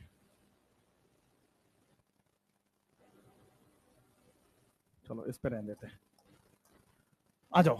ये जैसे आपके पास OH -1 दिया गया है, ठीक है, OH -1 दिया हुआ है। अब आप लोग फॉर्मल चार्ज आता है आपको, तो OH -1 का ये पता है कि हाइड्रोजन पे, हाइड्रोजन का फॉर्मल चार्ज बेटा अगर कंपाउंड में है तो 0 ही होगा। हाइड्रोजन अगर कंपाउंड में है हमेशा 0 होगा। इंडिविजुअल हाइड्रोजन का +1 -1 0 हो सकता है, लेकिन अगर कंपाउंड में कहीं बॉन्ड बना रहा है तो हमेशा फॉर्मल चार्ज 0 ही आता है। तो इसका सीधा मतलब है कि ऑक्सीजन पे -1 चार्ज आया होगा, ये -1 चार्ज ऑक्सीजन पे आया होगा। ऑक्सीजन पे -1 चार्ज का मतलब क्या हुआ? ऑक्सीजन पे 7 इलेक्ट्रॉन है। ऑक्सीजन पे -1 चार्ज का मतलब हो गया ऑक्सीजन पे 7 इलेक्ट्रॉन है। पहला इलेक्ट्रॉन बॉन्ड में दो, बाकी के 6 इलेक्ट्रॉन यहां पे डिनोट कर दो। अगर 6 इलेक्ट्रॉन आ गए तो बेटा आप देखो कितने लोन पेयर दिख रहे हैं। तो फॉर्मल चार्ज से आप लोन पेयर भी कैलकुलेट कर पाओगे। अब जैसे आपके पास CH3OH दिया हुआ है, ये स्ट्रक्चर बना के दिया हुआ है, ठीक है ना, ये स्ट्रक्चर कुछ इस तरह से बना के दिया होगा, CH3OH, और यहां पे दिया हुआ है +1। आपको पूरे कंपाउंड में लोन पेयर बताना है, पूरे कंपाउंड में। अब देखो क्या है, ये आपको कंपाउंड दिया गया, बोल रहा है लोन पेयर बताइए। ऑक्सीजन के बारे में सोचो, ऑक्सीजन पे +1 चार्ज है, मतलब कि ऑक्सीजन पे 5 इलेक्ट्रॉन होगा। उल्टा सोचना है, ऑक्सीजन पे +1 चार्ज का मतलब ऑक्सीजन पे 5 इलेक्ट्रॉन होगा। 6 होना चाहिए था, 5 इलेक्ट्रॉन होगा। 5 में से 3 तो बॉन्ड बना रखा है, यानी कि एक लोन पेयर आएगा यहां पे, यानी कि एक लोन पेयर आएगा। अगर ऑक्सीजन पे +1 चार्ज आ गया तो यानी कि एक लोन पेयर आएगा। This is 1 lone pair. क्या अदर कोई लोन पेयर दिख रहा है कहीं और? क्योंकि कार्बन के पास 4 इलेक्ट्रॉन होने चाहिए, 4 हैं सब तरफ से, तो यहां पे पूरे कंपाउंड में 1 लोन पेयर है। उसी तरह यहां पे ऑक्सीजन पे +1 चार्ज दिया हुआ है, calculate the lone pair. Oxygen पे +1 चार्ज का सीधा मतलब है 5 इलेक्ट्रॉन होगा। 5 इलेक्ट्रॉन होगा तो 3 दिया हुआ है बॉन्ड में, बाकी जो बचे वही लोन पेयर होगा। What do you mean by lone pair? अब मैं समझाता हूं 3 एग्जांपल के बाद। लोन पेयर होता क्या है? लोन पेयर वैलेंस इलेक्ट्रॉन ही होता है जो बॉन्ड नहीं बनाता। ध्यान से सुनना, वैलेंस इलेक्ट्रॉन समझ के क्या होता है? वैलेंस इलेक्ट्रॉन वो इलेक्ट्रॉन है जो आउटर मोस्ट ऑर्बिट में पाया जाता है। समझ में आया? आउटर मोस्ट ऑर्बिट के कुछ इलेक्ट्रॉन तो बॉन्ड बना लेते हैं, उसको बोलते हैं बॉन्ड पेयर ऑफ इलेक्ट्रॉन, और कुछ इलेक्ट्रॉन बॉन्ड नहीं बनाते हैं, उसको बोल देते हैं लोन पेयर ऑफ इलेक्ट्रॉन। ये केमिकल बॉन्डिंग के एनसीईआरटी में लिखा है, और 90s में इस पे क्वेश्चन आया था। लोन पेयर का डेफिनेशन असर्शन रीजन में पूछा गया था। लोन पेयर क्या होते हैं? लोन पेयर एक वैलेंस इलेक्ट्रॉन ही होता है जो बॉन्ड नहीं बना रहा है। एग्जाम्पल के लिए मैं बताता हूं, ऑक्सीजन पे अगर मान लो मैं वाटर बना रहा था, ऑक्सीजन पे मान लो वाटर का एग्जांपल ये देखो OHH, यहां एक लोन पेयर है, यहां एक लोन पेयर है। ये क्यों बनाया मैंने ऐसा? ये क्यों बना रहा हूं? What is this? What is this? ये लोन पेयर को ऐसे कवर क्यों किया मैंने? तो पार्टिसिपेट नहीं कर रहा है तो मैं इसको ऐसा भी तो बना सकता था, कुछ रिपल्सन के लिए। मैं चाहूं तो ऐसा स्क्वायर क्यों नहीं बनाया, ऐसा क्यों नहीं बनाया, ऐसा क्यों नहीं बनाया? मैं यूं ही क्यों बना रहा हूं? Why this is balloon shape का क्यों बना रहा हूं? नो,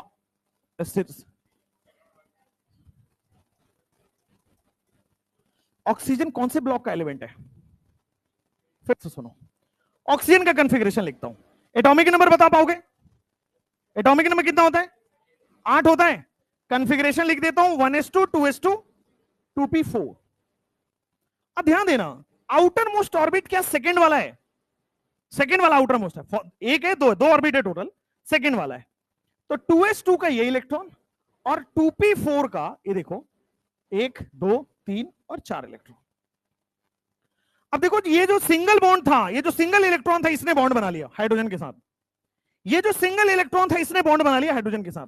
सिंगल वाला डबल होना चाहेगा, पेयरिंग कर लेगा, बॉन्ड बना लेगा। अब देखो बचा क्या, क्या ये बच रहा है, क्या ये दूसरा बच रहा है, क्या ये, या ये आपके पास देखो ये 2p ऑर्बिटल में है। तो ये जो मैं दिखाता हूं बेटा, ये p ऑर्बिटल दिखाना होता है, क्योंकि ऑक्सीजन p ब्लॉक का है ना, और p ऑर्बिटल डंबल शेप का होता है ना, इसलिए डंबल टाइप का दिखाते हैं वो। p ऑर्बिटल का शेप आपको पता होना चाहिए, डंबल शेप का होता है, ठीक है। हाफ डंबल वहां पे दिखाते हैं। एक और चीज, वो तो अभी मुझे बताने ही नहीं था, बताने कुछ और आया था मैं, ध्यान से देखना।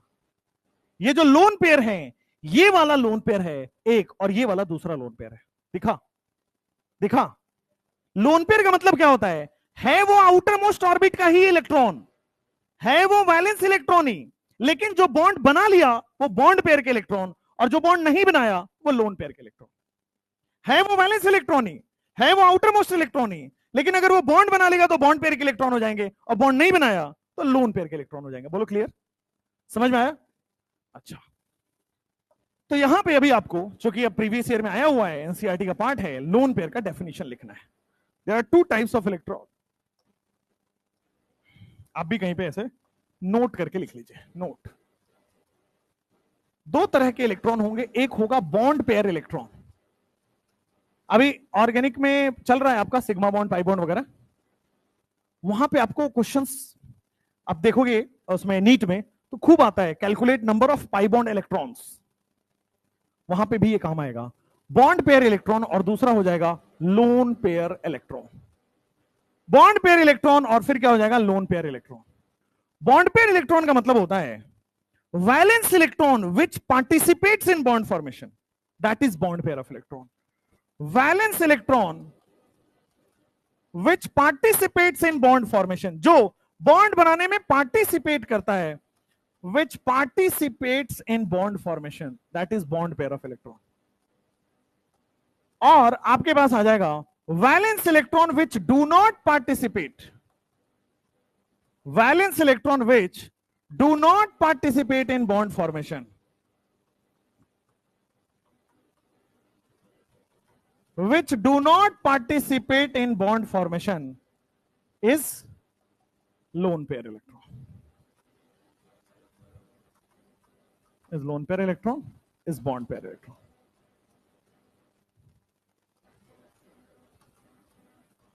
सही है, क्लियर है?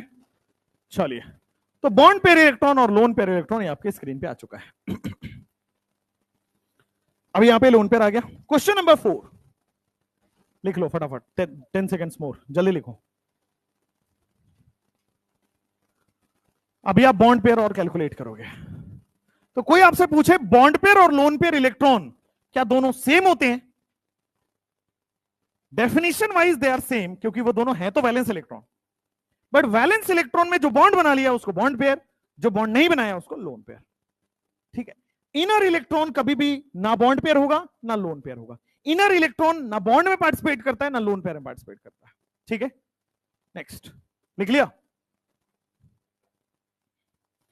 अच्छा, आपका रह गया यार नाइट्राइट फॉस्फाइड, अभी करता हूं। चलो,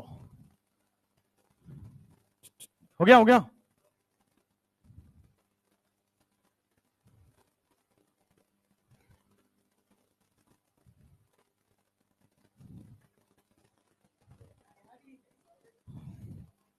यार इसको खुला रहने दो यार, ये अड़ेगा ही नहीं।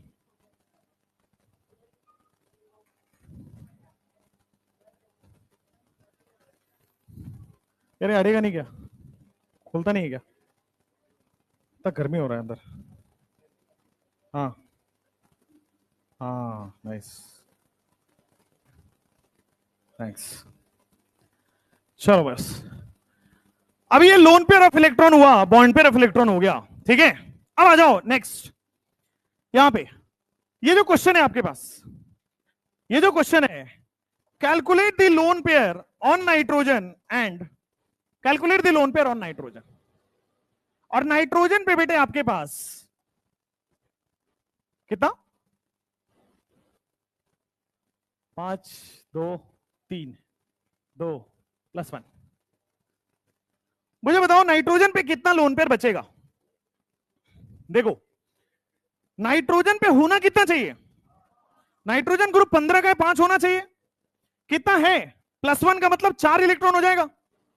4 इलेक्ट्रॉन हो जाएगा, उसमें से 2 तो बॉन्ड बना रहा है और बाकी बचे 2 क्या हो जाएंगे? लोन पेयर के फॉर्म में। तो how many lone pairs are there on nitrogen? 1। इधर आ जाओ बोरोन में, इधर आ जाओ बोरोन में।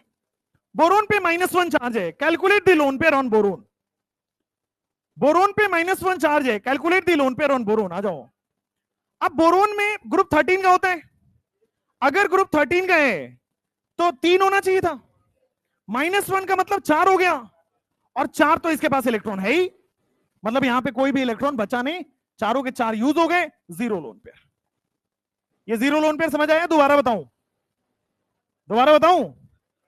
मेरे पूछने से पूछोगे क्या तुम? बोरोन कौन से ग्रुप का एलिमेंट है? ग्रुप 13 का है। बोरोन ग्रुप 13 का एलिमेंट है तो 3 वैलेंस इलेक्ट्रॉन होना चाहिए। अब यहां पे बोरोन माइनस है, यानी कि बोरोन के पास 4 इलेक्ट्रॉन हो जाएगा। माइनस का मतलब 1 इलेक्ट्रॉन ऐड हो जाएगा, तो बोरोन के पास 4 इलेक्ट्रॉन हो जाएगा। अब ये 4 इलेक्ट्रॉन देखो, 4 इलेक्ट्रॉन तो इसके पास है ही, बचा नहीं ना कोई इलेक्ट्रॉन। बचता तो लोन पेयर में जाएगा, बचा ही नहीं, 4 इलेक्ट्रॉन होना चाहिए था, 4 है, यानी कि 0 लोन पेयर। इसको सॉल्व करोगे तो और क्लैरिटी आएगी। F माइनस आपको लिखा गया है, how many lone pairs are there F minus में? 1 कैसे बोल रहे हो तुम?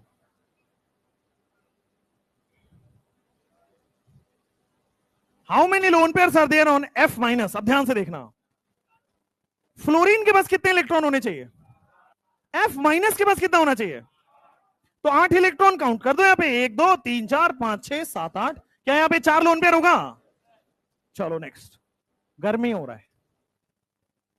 अच्छा खोल दो। क्वेश्चन नंबर 7, यहां पे जो नाइट्रोजन है इसका लोन पेयर बताना है। इस नाइट्रोजन की बात करता हूं। नाइट्रोजन कौन से ग्रुप का एलिमेंट है? ग्रुप 15 का है, 5 वैलेंस इलेक्ट्रॉन होना चाहिए। अब कितने इलेक्ट्रॉन है यहां पे? 3 ही तो दिख रहा है, बचा कितना? 2, यानी कि 1 लोन पेयर हो गया। इस पे आ जाओ। नाइट्रोजन के पास होता कितना चाहिए था? +1 है, मतलब होना कितना चाहिए? क्या 4 इलेक्ट्रॉन है? 3 इधर 1 इधर, तो यहां पे 0 लोन पेयर। अगर मैं N-3 जो आपका सवाल है, अब आते हैं इस पे। N-3 पे आते हैं, जरा मुझे बताओ what is the lone pair on nitrogen? 4। पहले मुझे बताओ, -3 भूल जाओ, N पे कितना होना चाहिए? -3 का मतलब ऐड कर देना चाहिए, तो 8 हो जाना चाहिए। तो नाइट्रोजन पे अगर 8 इलेक्ट्रॉन डालोगे तो 8 इलेक्ट्रॉन का मतलब कितना होता है? 4 लोन पेयर होता है। तो नाइट्रोजन पे 4 लोन पेयर।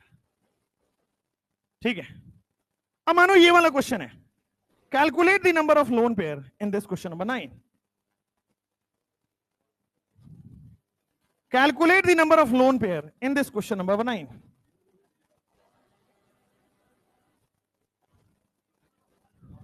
कितना? अब बताओ, कार्बन पे कितना होना चाहिए? कार्बन +2 पे कितना होना चाहिए? तो 2 है ना पहले से, बचा नहीं, यानी कि 0 LP, 0 लोन पेयर। अब मान लो मैं 2-3 और आपको एग्जांपल बता देता हूं, ये याद होना चाहिए आपको। एग्जाम ध्यान रखिएगा, नाइट्राइड किसको बोलते हैं, फिर याद होना चाहिए अजाइड किसको बोलते हैं, फिर याद होना चाहिए फॉस्फाइड किसको बोलते हैं। नाइट्राइड, एजाइड और फॉस्फाइड। देखो थोड़ा सा कंफ्यूजिंग होता है, और इस पे जेई मेंस और यही मतलब आपका नीट दोनों में सवाल पूछा गया है, और ये 2-3 बार आएगा पूरे केमिस्ट्री में। नाइट्राइड का मतलब होता है नाइट्रोजन पर अगर -3 चार्ज हुआ, दिस इज नाइट्राइड। ये जो हम पढ़ रहे हैं that is what, that is nitride. ये जो हमने पढ़ा है वो नाइट्राइड है, नाइट्रोजन पे -3 चार्ज। एजाइड किसको बोलते हैं? N3- को अजाइड बोलते हैं, दोनों में बस छोटा सा डिफरेंस है। वहां एक नाइट्रोजन पे -3 चार्ज है, यहां 3 नाइट्रोजन मिला के -1 है। अच्छा, तो एजाइड का ही, एजाइड और नाइट्राइड और फॉस्फाइड में बस सिंपल है, जैसे नाइट्रोजन है वैसा फास्फोरस है। नाइट्राइड और फॉस्फाइड एक जैसे हैं, अजाइड बस आपको अलग से स्पेशल ध्यान रखना होता है, N3-। अब इसके स्ट्रक्चर भी अब लोग पूछते हैं अजाइड का। जब अजाइड बता दिया तो अजाइड का स्ट्रक्चर भी ध्यान दीजिए। कितने नाइट्रोजन है अजाइड की अगर मैं बात करूं, कितने नाइट्रोजन? 3 है क्या? 1 2 3। नाइट्रोजन कितने वैलेंस इलेक्ट्रॉन है? 5। ग्रुप 15 का 5 है, तो 3 बॉन्ड बना के स्टेबल होगा, ऑक्टेट कंप्लीट होगा। भाई 5 है, ऑक्टेट कंप्लीट होगा 3 बॉन्ड बना के। अब ध्यान दो, मैंने इसका तो क्या किया, ऑक्टेट कंप्लीट करा दिया, राइट हैंड वाले का। आप देखोगे तो इसका 3 बॉन्ड बन गया, ऑक्टेट कंप्लीट हो गया, इसका 3 बॉन्ड बन गया, ऑक्टेट कंप्लीट हो गया। इसका क्या होगा? तो देखो, जब भी नाइट्रोजन 3 बॉन्ड बनाएगा उसके ऊपर एक लोन पेयर आएगा। कैलकुलेट कर लो, 5 होते हैं, 5 में से 3 बॉन्ड में आ गया तो बचा 2 लोन पेयर। सिमिलरली 5 होते हैं, 3 आ गया मतलब बचा 2 लोन पेयर। अब ध्यान देना, ये स्टेबल है, ये स्टेबल है, लेकिन ये स्टेबल अभी नहीं है, ध्यान से। और हमने क्या बोला है, N3-, मतलब ये नाइट्रोजन पे 5 होना चाहिए, बट अगर मैं इसको -1 दे दूं तो कितना हो जाएगा? तो इसको मैं अगर 2 बॉन्ड दे दूं तो स्टेबल हो जाएगा क्या? अगर मैं इसको 2 इलेक्ट्रॉन दे दूं तो स्टेबल हो जाएगा। तो ये वाला लोन पेयर इसको आ जाता है और ये स्टेबल हो जाता है। This is N3-। अभी शायद आपको बॉन्ड बनाना समझ नहीं आया होगा, ये बॉन्डिंग का पार्ट है, बट फील दिलाया है जस्ट। एक बार वापस, दिल मान नहीं रहा मेरा, मनवाते। N3- में कितने नाइट्रोजन है? 3 है क्या? हम सबको बताएं नाइट्रोजन के पास 5 इलेक्ट्रॉन होगा। अगर 5 इलेक्ट्रॉन होगा तो उसको 3 इलेक्ट्रॉन मिल जाए तो स्टेबल हो जाएगा, ऑक्टेट हो जाएगा ना। अब 3 इलेक्ट्रॉन या तो वो कहीं से एक्सेप्ट कर ले, या तो 3 इलेक्ट्रॉन कहीं से बॉन्ड बना ले, राइट। तो ये नाइट्रोजन अपने पास वाले से बॉन्ड बना के, 5 था 3 और बॉन्ड बना लिया, स्टेबल। ये स्टेबल हो गया, ये स्टेबल हो गया। लेकिन नाइट्रोजन के पास तो 5 इलेक्ट्रॉन था ना, जिसमें से 3 ही तो अभी बॉन्ड बनाए हैं, बाकी के 2 एज इट इज पड़ा है, बाकी के 2 एज इट इज पड़ा है। अभी N3 नहीं है, N3- है, मतलब माइनस इस वाले नाइट्रोजन पे आ जाता है, -1। -1 का मतलब इसके पास 6 इलेक्ट्रॉन हो जाएगा। N-1 का मतलब कितना हो जाएगा? 6 इलेक्ट्रॉन इसके पास हो जाएगा। इसका 5 था, 3 मिल गया, 8 हो गया। 5 था, 3 मिल गया, 8 हो गया। इसके पास 6 है, 2 मिल जाए तो बात हो जाए। अगर 2 इलेक्ट्रॉन मिल जाए तो स्टेबल हो जाएगा, इसलिए बेटा ये कोऑर्डिनेट हो जाता है 2 बॉन्ड। और एक रूल होता है बॉन्डिंग में, आगे बढ़ाएंगे, कि आपके पास जब कोऑर्डिनेट बॉन्ड को कोवलेंट बॉन्ड में चेंज करेंगे, डोनर पे प्लस और एक्सेप्टर पे माइनस आता है। ठीक है, ये आगे पढ़ाएंगे। इसके लिए अभी इसको हटा दीजिए, ये वाला सही है अभी आपके पास। बस जनरल तरीका है कि N3- में सबका आप लोन पेयर, वैलेंस इलेक्ट्रॉन सब निकाल सकते हो। ठीक, चलो कहां थे हम? यहां थे। Question number 10, calculate the lone pair on oxygen. Oxygen पे लोन पेयर कैलकुलेट करिए।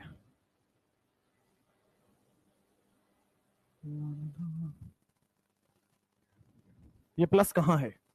Good question.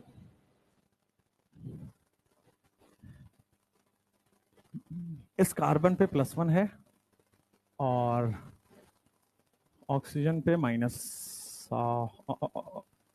है। आप बताओ कार्बन पे कितने लोन पेयर होंगे? कार्बन पे कितना लोन पेयर होगा? क्योंकि ओरिजिनली कार्बन पे कितना होना चाहिए? कार्बन प्लस पे कितना होना चाहिए? तो 3 होना चाहिए, 3 है, देख लो, एक बॉन्ड यहां, एक बॉन्ड यहां, एक बॉन्ड यहां, मतलब इस पे तो 0 लोन पेयर होगा। उस ऑक्सीजन माइनस की बात करते हैं हम ध्यान से। ऑक्सीजन पे कितना होना चाहिए? ऑक्सीजन माइनस पे कितना होना चाहिए? 7 में से एक ही तो बॉन्ड बना है, बाकी के 6 यानी कि 3 लोन पेयर। तो इस ऑक्सीजन पे 3 लोन पेयर आते हैं। जैसे ये जो स्ट्रक्चर आपके पास बना है, इसको आपको खुद बनाना है और फास्फोरस का लोन पेयर बताना है। बताइए, PH2-। Calculate the loan pair on phosphorus. Similarly जो नीचे वाला क्वेश्चन है, calculate the loan pair on nitrogen.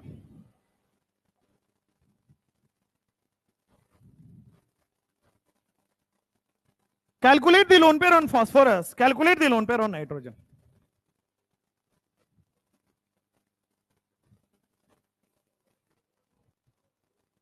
दो बताएंगे क्या? चलो आ जाओ देखता हूं। फास्फोरस बीच में आ जाएगा और हाइड्रोजन साइड साइड में आएगा। हाइड्रोजन हमेशा सिंगल बॉन्ड बना के बेचारा स्टेबल हो जाता है, फॉर्मल चार्ज 0। ये जो माइनस चार्ज है ऑब्वियस है कि फास्फोरस पे ही जाएगा। अब मुझे बताओ फास्फोरस किस ग्रुप का एलिमेंट है? 15 का है, 5 आना चाहिए। फास्फोरस माइनस पे कितना आना चाहिए? और है कितना इसके पास? बचा कितना? 4 का मतलब 2 लोन पे रहेगा। सेम क्या कॉन्सेप्ट NH2 माइनस में भी लगाओगे? सेम NH2 माइनस में लगेगा। नाइट्रोजन है, 2 हाइड्रोजन साइड साइड में आ गया, ये बॉन्ड बना के स्टेबल हो गया। ये ऑब्वियस है कि माइनस हमेशा नाइट्रोजन पे ही जाएगा क्योंकि हाइड्रोजन पे कुछ नहीं जाता। हाइड्रोजन का फॉर्मल चार्ज 0 होता है। नाइट्रोजन ग्रुप 15 का है, 5 होना चाहिए। नाइट्रोजन माइनस पे कितना होना चाहिए? 6 में से कितना है? बचा कितना? 4 का मतलब 2 लोन पेयर होता है। नेक्स्ट कर लो पहले, चलो नेक्स्ट अभी एक साथ लिख लेना। चलो ये बताओ Cn माइनस।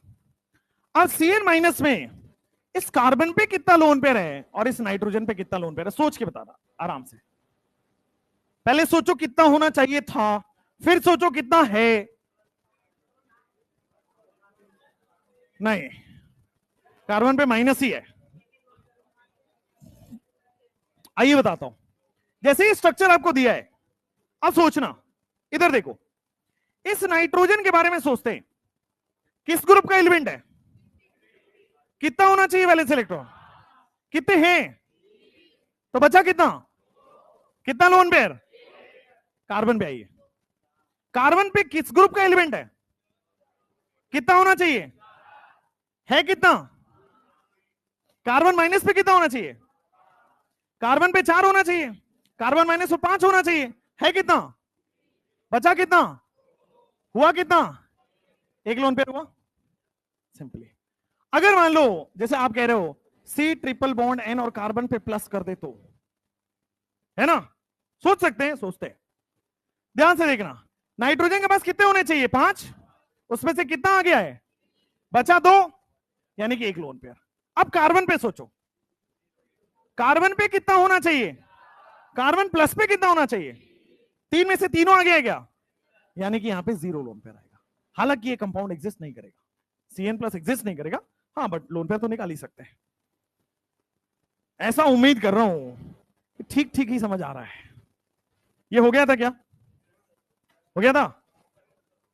नो सर क्यों बोल रहे हो?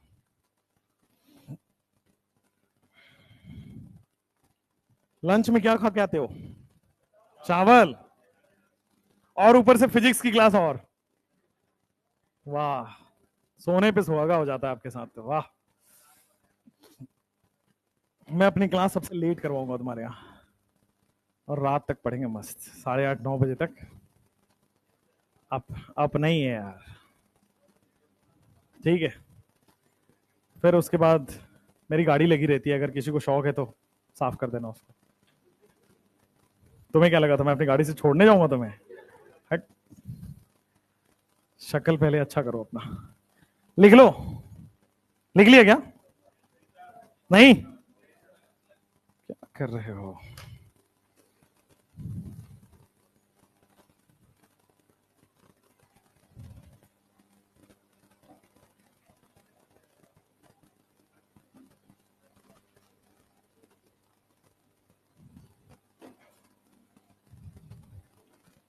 हो गया?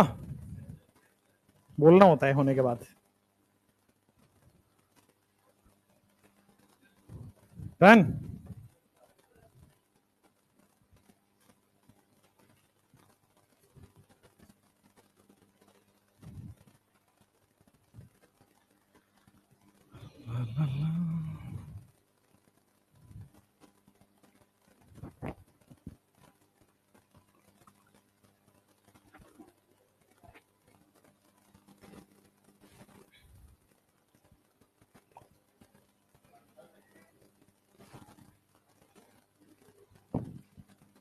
जल्दी करो भाई, डराओ मत मेरे को।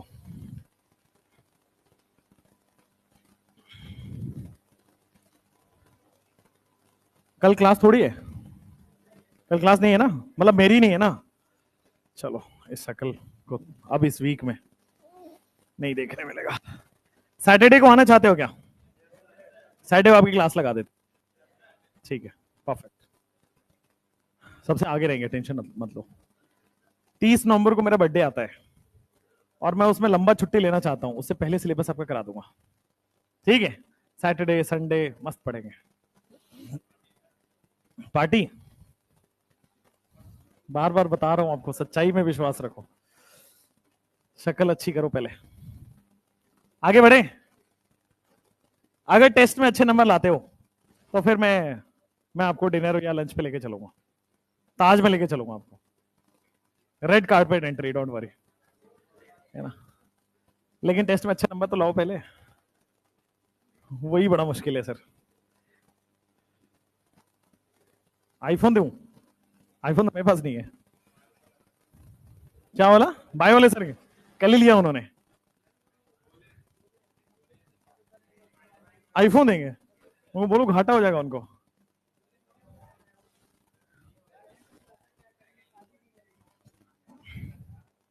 कितना पैसा छाप रहा है। तुमको क्या लगता है टीचर कितना कमाता होगा? अंधा पैसा। टीचर कितना कमाता होगा?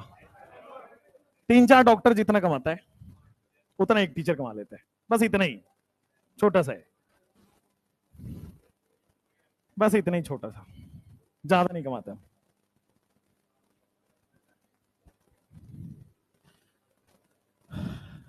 हो गया? चलो भाई, 13 हो गया आपके पास। नेक्स्ट, अब आपके पास आएगा कैलकुलेशन ऑफ ऑक्सीडेशन स्टेट।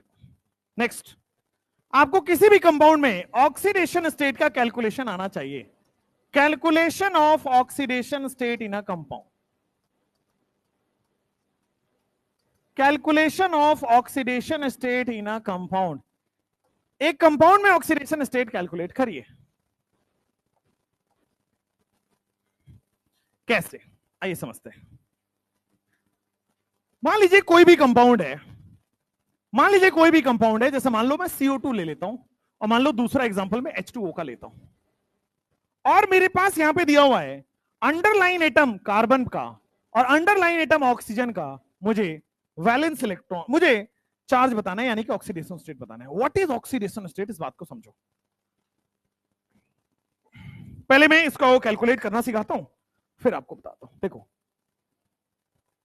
दो तरीके ऑक्सीडेशन स्टेट निकालने के। आगे जाके ऑक्सीडेशन स्टेट निकालना और आसान हो जाएगा जब आपको स्ट्रक्चर पता हो जाएगा, जब आपको ज्योमेट्री पता हो जाएगी तब। अभी के लिए जो आप रेडॉक्स में सीखते हो वही वाला मेथड यहां भी लगाना है, कि जिसका निकालना है उसको मान लो बेटा x, मानना पड़ेगा x प्लस कितने ऑक्सीजन है बेटा? 2 ऑक्सीजन है। अब थोड़ा ध्यान से, इस ऑक्सीजन का चार्ज हमें पता होना चाहिए। कैसे? ध्यान से ध्यान से ध्यान से।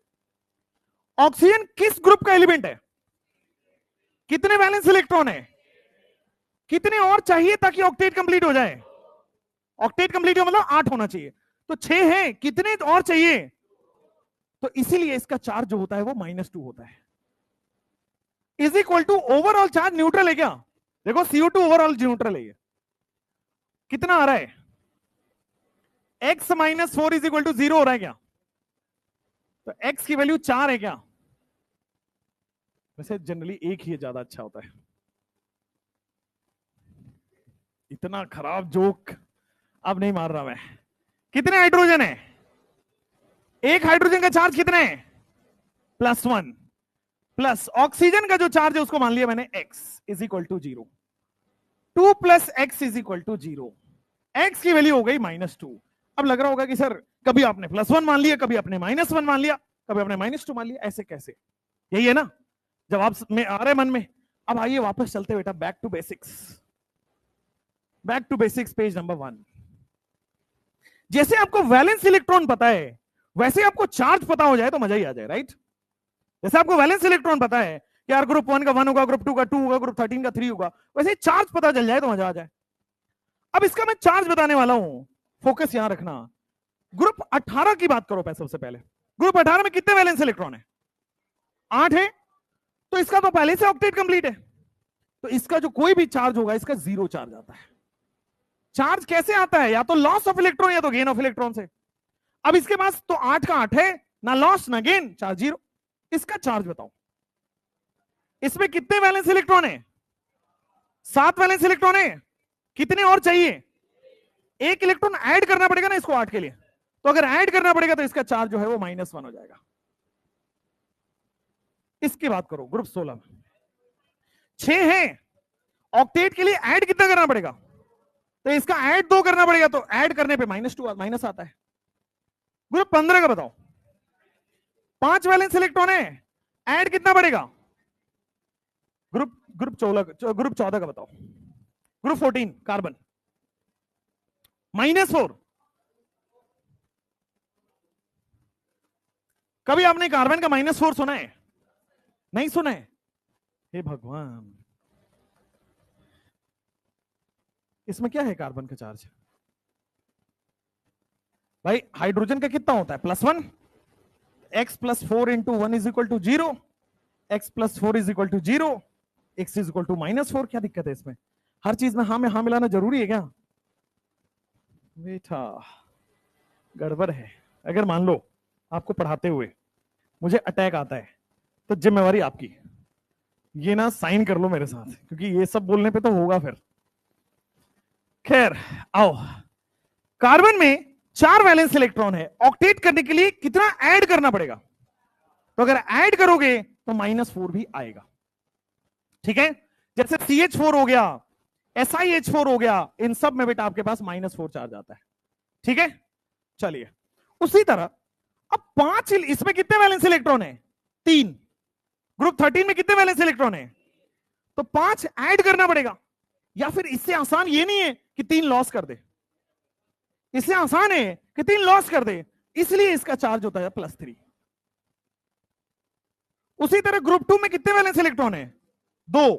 तो या तो 6 ऐड करे या तो आसानी से 2 लॉस कर दे। तो लॉस करने की वजह से बेटा ये +2 आता है, लॉस करने की वजह से +1 आता है।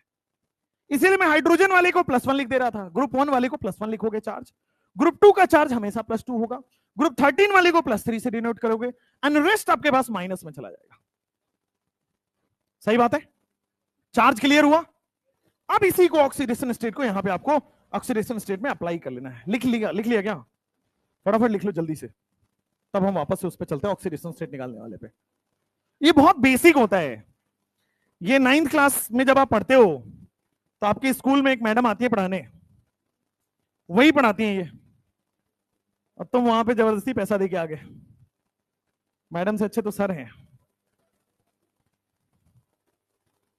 जल्दी करो जल्दी भाई, इतने गर्मी में तो पढ़ाई नहीं जाएगा।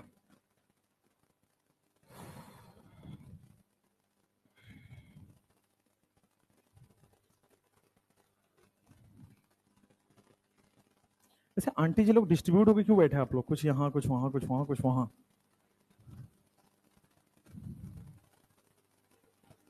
क्या एकता नहीं है? तुम्हें बड़ी पड़ी है एकता की। बेटा मैं हमेशा बार बार बोलता हूं,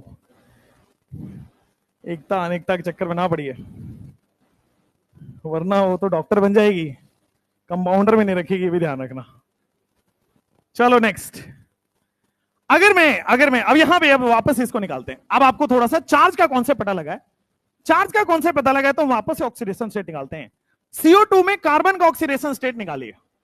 तो देखो ध्यान से, जिसका भी ऑक्सीडेशन स्टेट निकालना है उसको मान लेंगे X प्लस। अब रिमेनिंग का मुझे चार्ज लिखना है, तो एक ऑक्सीजन का चार्ज कितना होता है? -2। 2 ऑक्सीजन का कितना होगा? -4।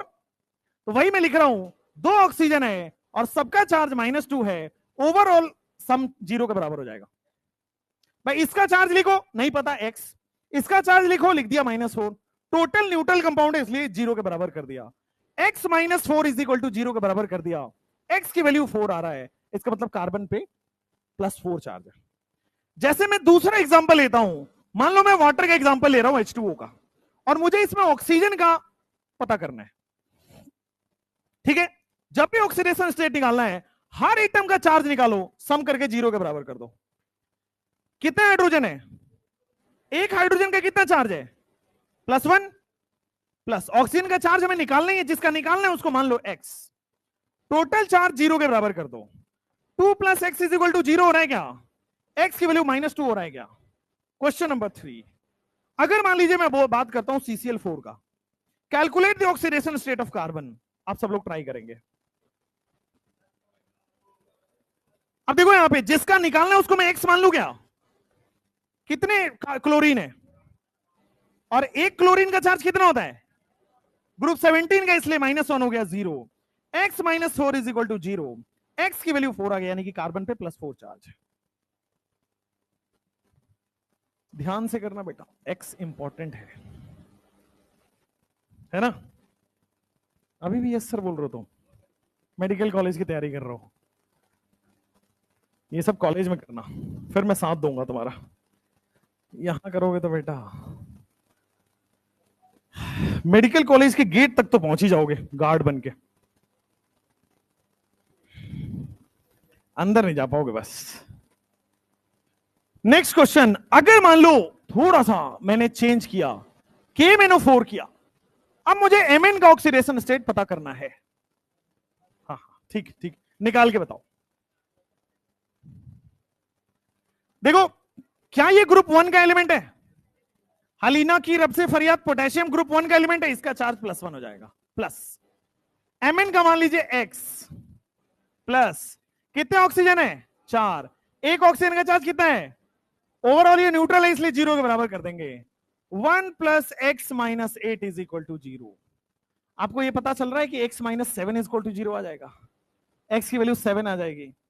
अगर ये नहीं पता चल रहा है तो बेसिक मैथमेटिक्स में पढ़ाया जाएगा। KMnO4 के बाद नेक्स्ट क्वेश्चन, K2Cr2O7। K2Cr2O7 में क्रोमियम का ऑक्सीडेशन स्टेट निकालना है। ध्यान से क्रोमियम का ऑक्सीडेशन स्टेट निकालते हैं। आइए, ग्रुप 1 का एलिमेंट है ना, तो क्या 2 × 1 हो गया? ये 2 × +1 पोटेशियम का मैंने लिख दिया, प्लस x लिखूं को 2x लिखूं? 2 क्रोमियम है और दोनों का नहीं पता, तो 2x आ जाएगा। प्लस 7 ऑक्सीजन है और एक ऑक्सीजन का चार्ज -2 है, सबका समेशन 0 के बराबर कर देंगे, तो 2 + 2x + -14 = 0। 2x - 12 = 0। 2x = 12, x = 6। इतना नीट में करना पड़ता है। जेई में सीधा बोलते हैं +7 होता है, +6 होता है, वो लोगों को बोलना पड़ता है कि हाँ सर, वरना पता है बच्चे तो ऐसे हैं यार। बताया था ना कल कि बेंजीन में बोल रहे थे C6H6O होगा, वो बीच वाला ऑक्सीजन कहाँ गया सर? फिर मुझे पता चला कि ओके, अब अगली बार से मैं बेंजीन कभी भी देखोगे तो मैं ऐसा नहीं लिखता, बेंजीन अब ऐसा नहीं लिखता। बेंजीन, अब मुझे भी डाउट होने लगे ऑक्सीजन ही तो नहीं है, अब मैं ऐसे लिखता हूं इसको, ताकि मुझे भी फील हो कि हाँ ऑक्सीजन नहीं है। चलो नेक्स्ट क्वेश्चन, अगर आपके टाइम हो गया, कोई नहीं बेटा, टाइम तो होता रहेगा। क्या है, ब्रेक का टाइम है? ब्रेक का टाइम खत्म हो गया, कोई बात नहीं, होने दीजिए, टाइम होता ही खत्म होने के लिए बेटा। CrO2Cl2 में क्रोमियम का ऑक्सीडेशन स्टेट बताएंगे। CrO2Cl +6 होगा, x मान लेते हैं क्रोमियम को, 2 × एक ऑक्सीजन का चार्ज -2 हो जाता है, 2 × एक क्लोरीन का चार्ज -1 हो जाता है, ओवरऑल चार्ज 0 के बराबर कर देंगे। x - 4 - 2 = 0, x - 6 = 0, x की वैल्यू 6 हो जाएगी। ठीक है, जैसे मान लीजिए HCN एग्जांपल है, कार्बन का ऑक्सीडेशन स्टेट बताइए। बेल तो बजा नहीं, वैसे बेल बजता है कि नहीं? नहीं बजता है, कोई बात नहीं, सब अपने अपने समय पे काम करते हैं। कार्बन का ऑक्सीडेशन स्टेट बताइए। हाइड्रोजन का ऑक्सीडेशन स्टेट 1 लिख दूं, कार्बन का x मान लूं, नाइट्रोजन का -3 मान लूं, = 0 कर दूं, x = 2 कर दूं, चलेगा ना?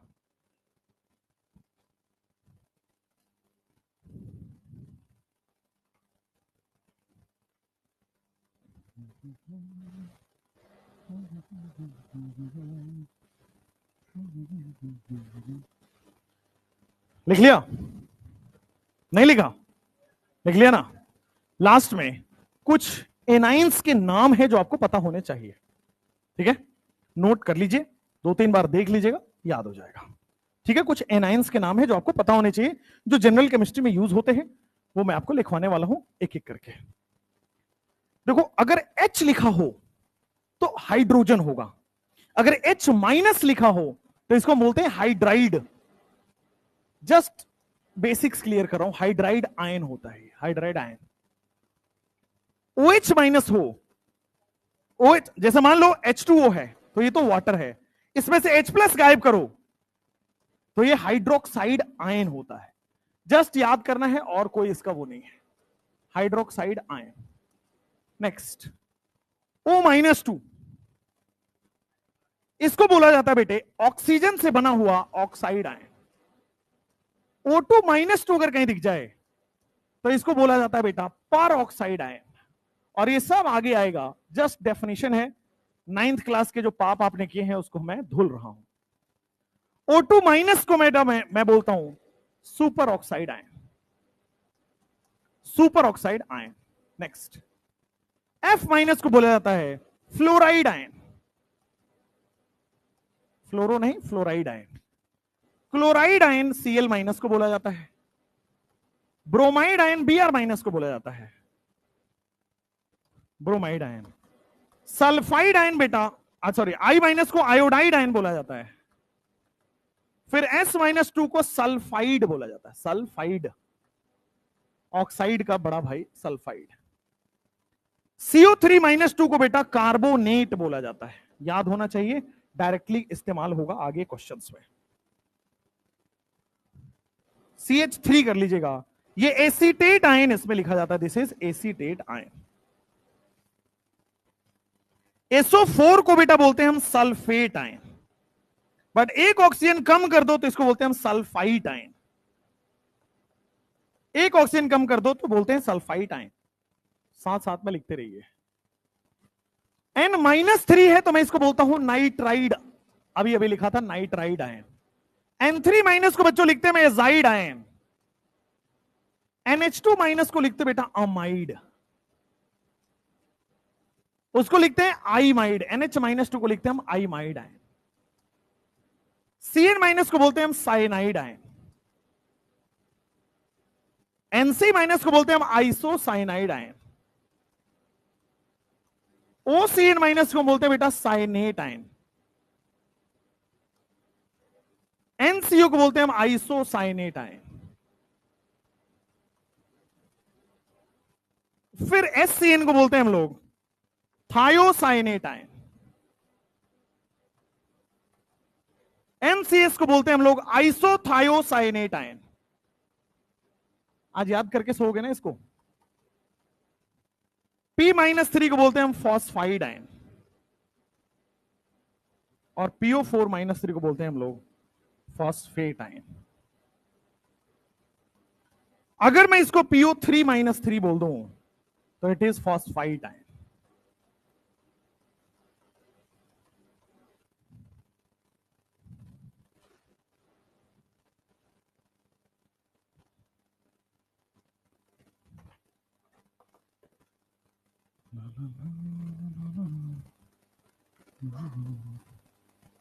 That's all for today.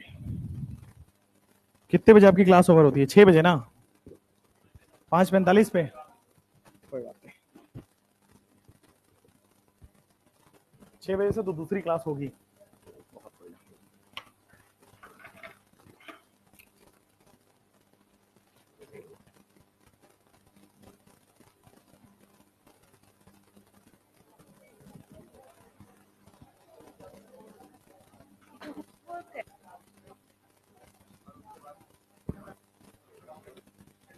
बैठो, बस आगे 2 मिनट दे दो आप, है ना? नमस्ते, एमडी सर से मिले?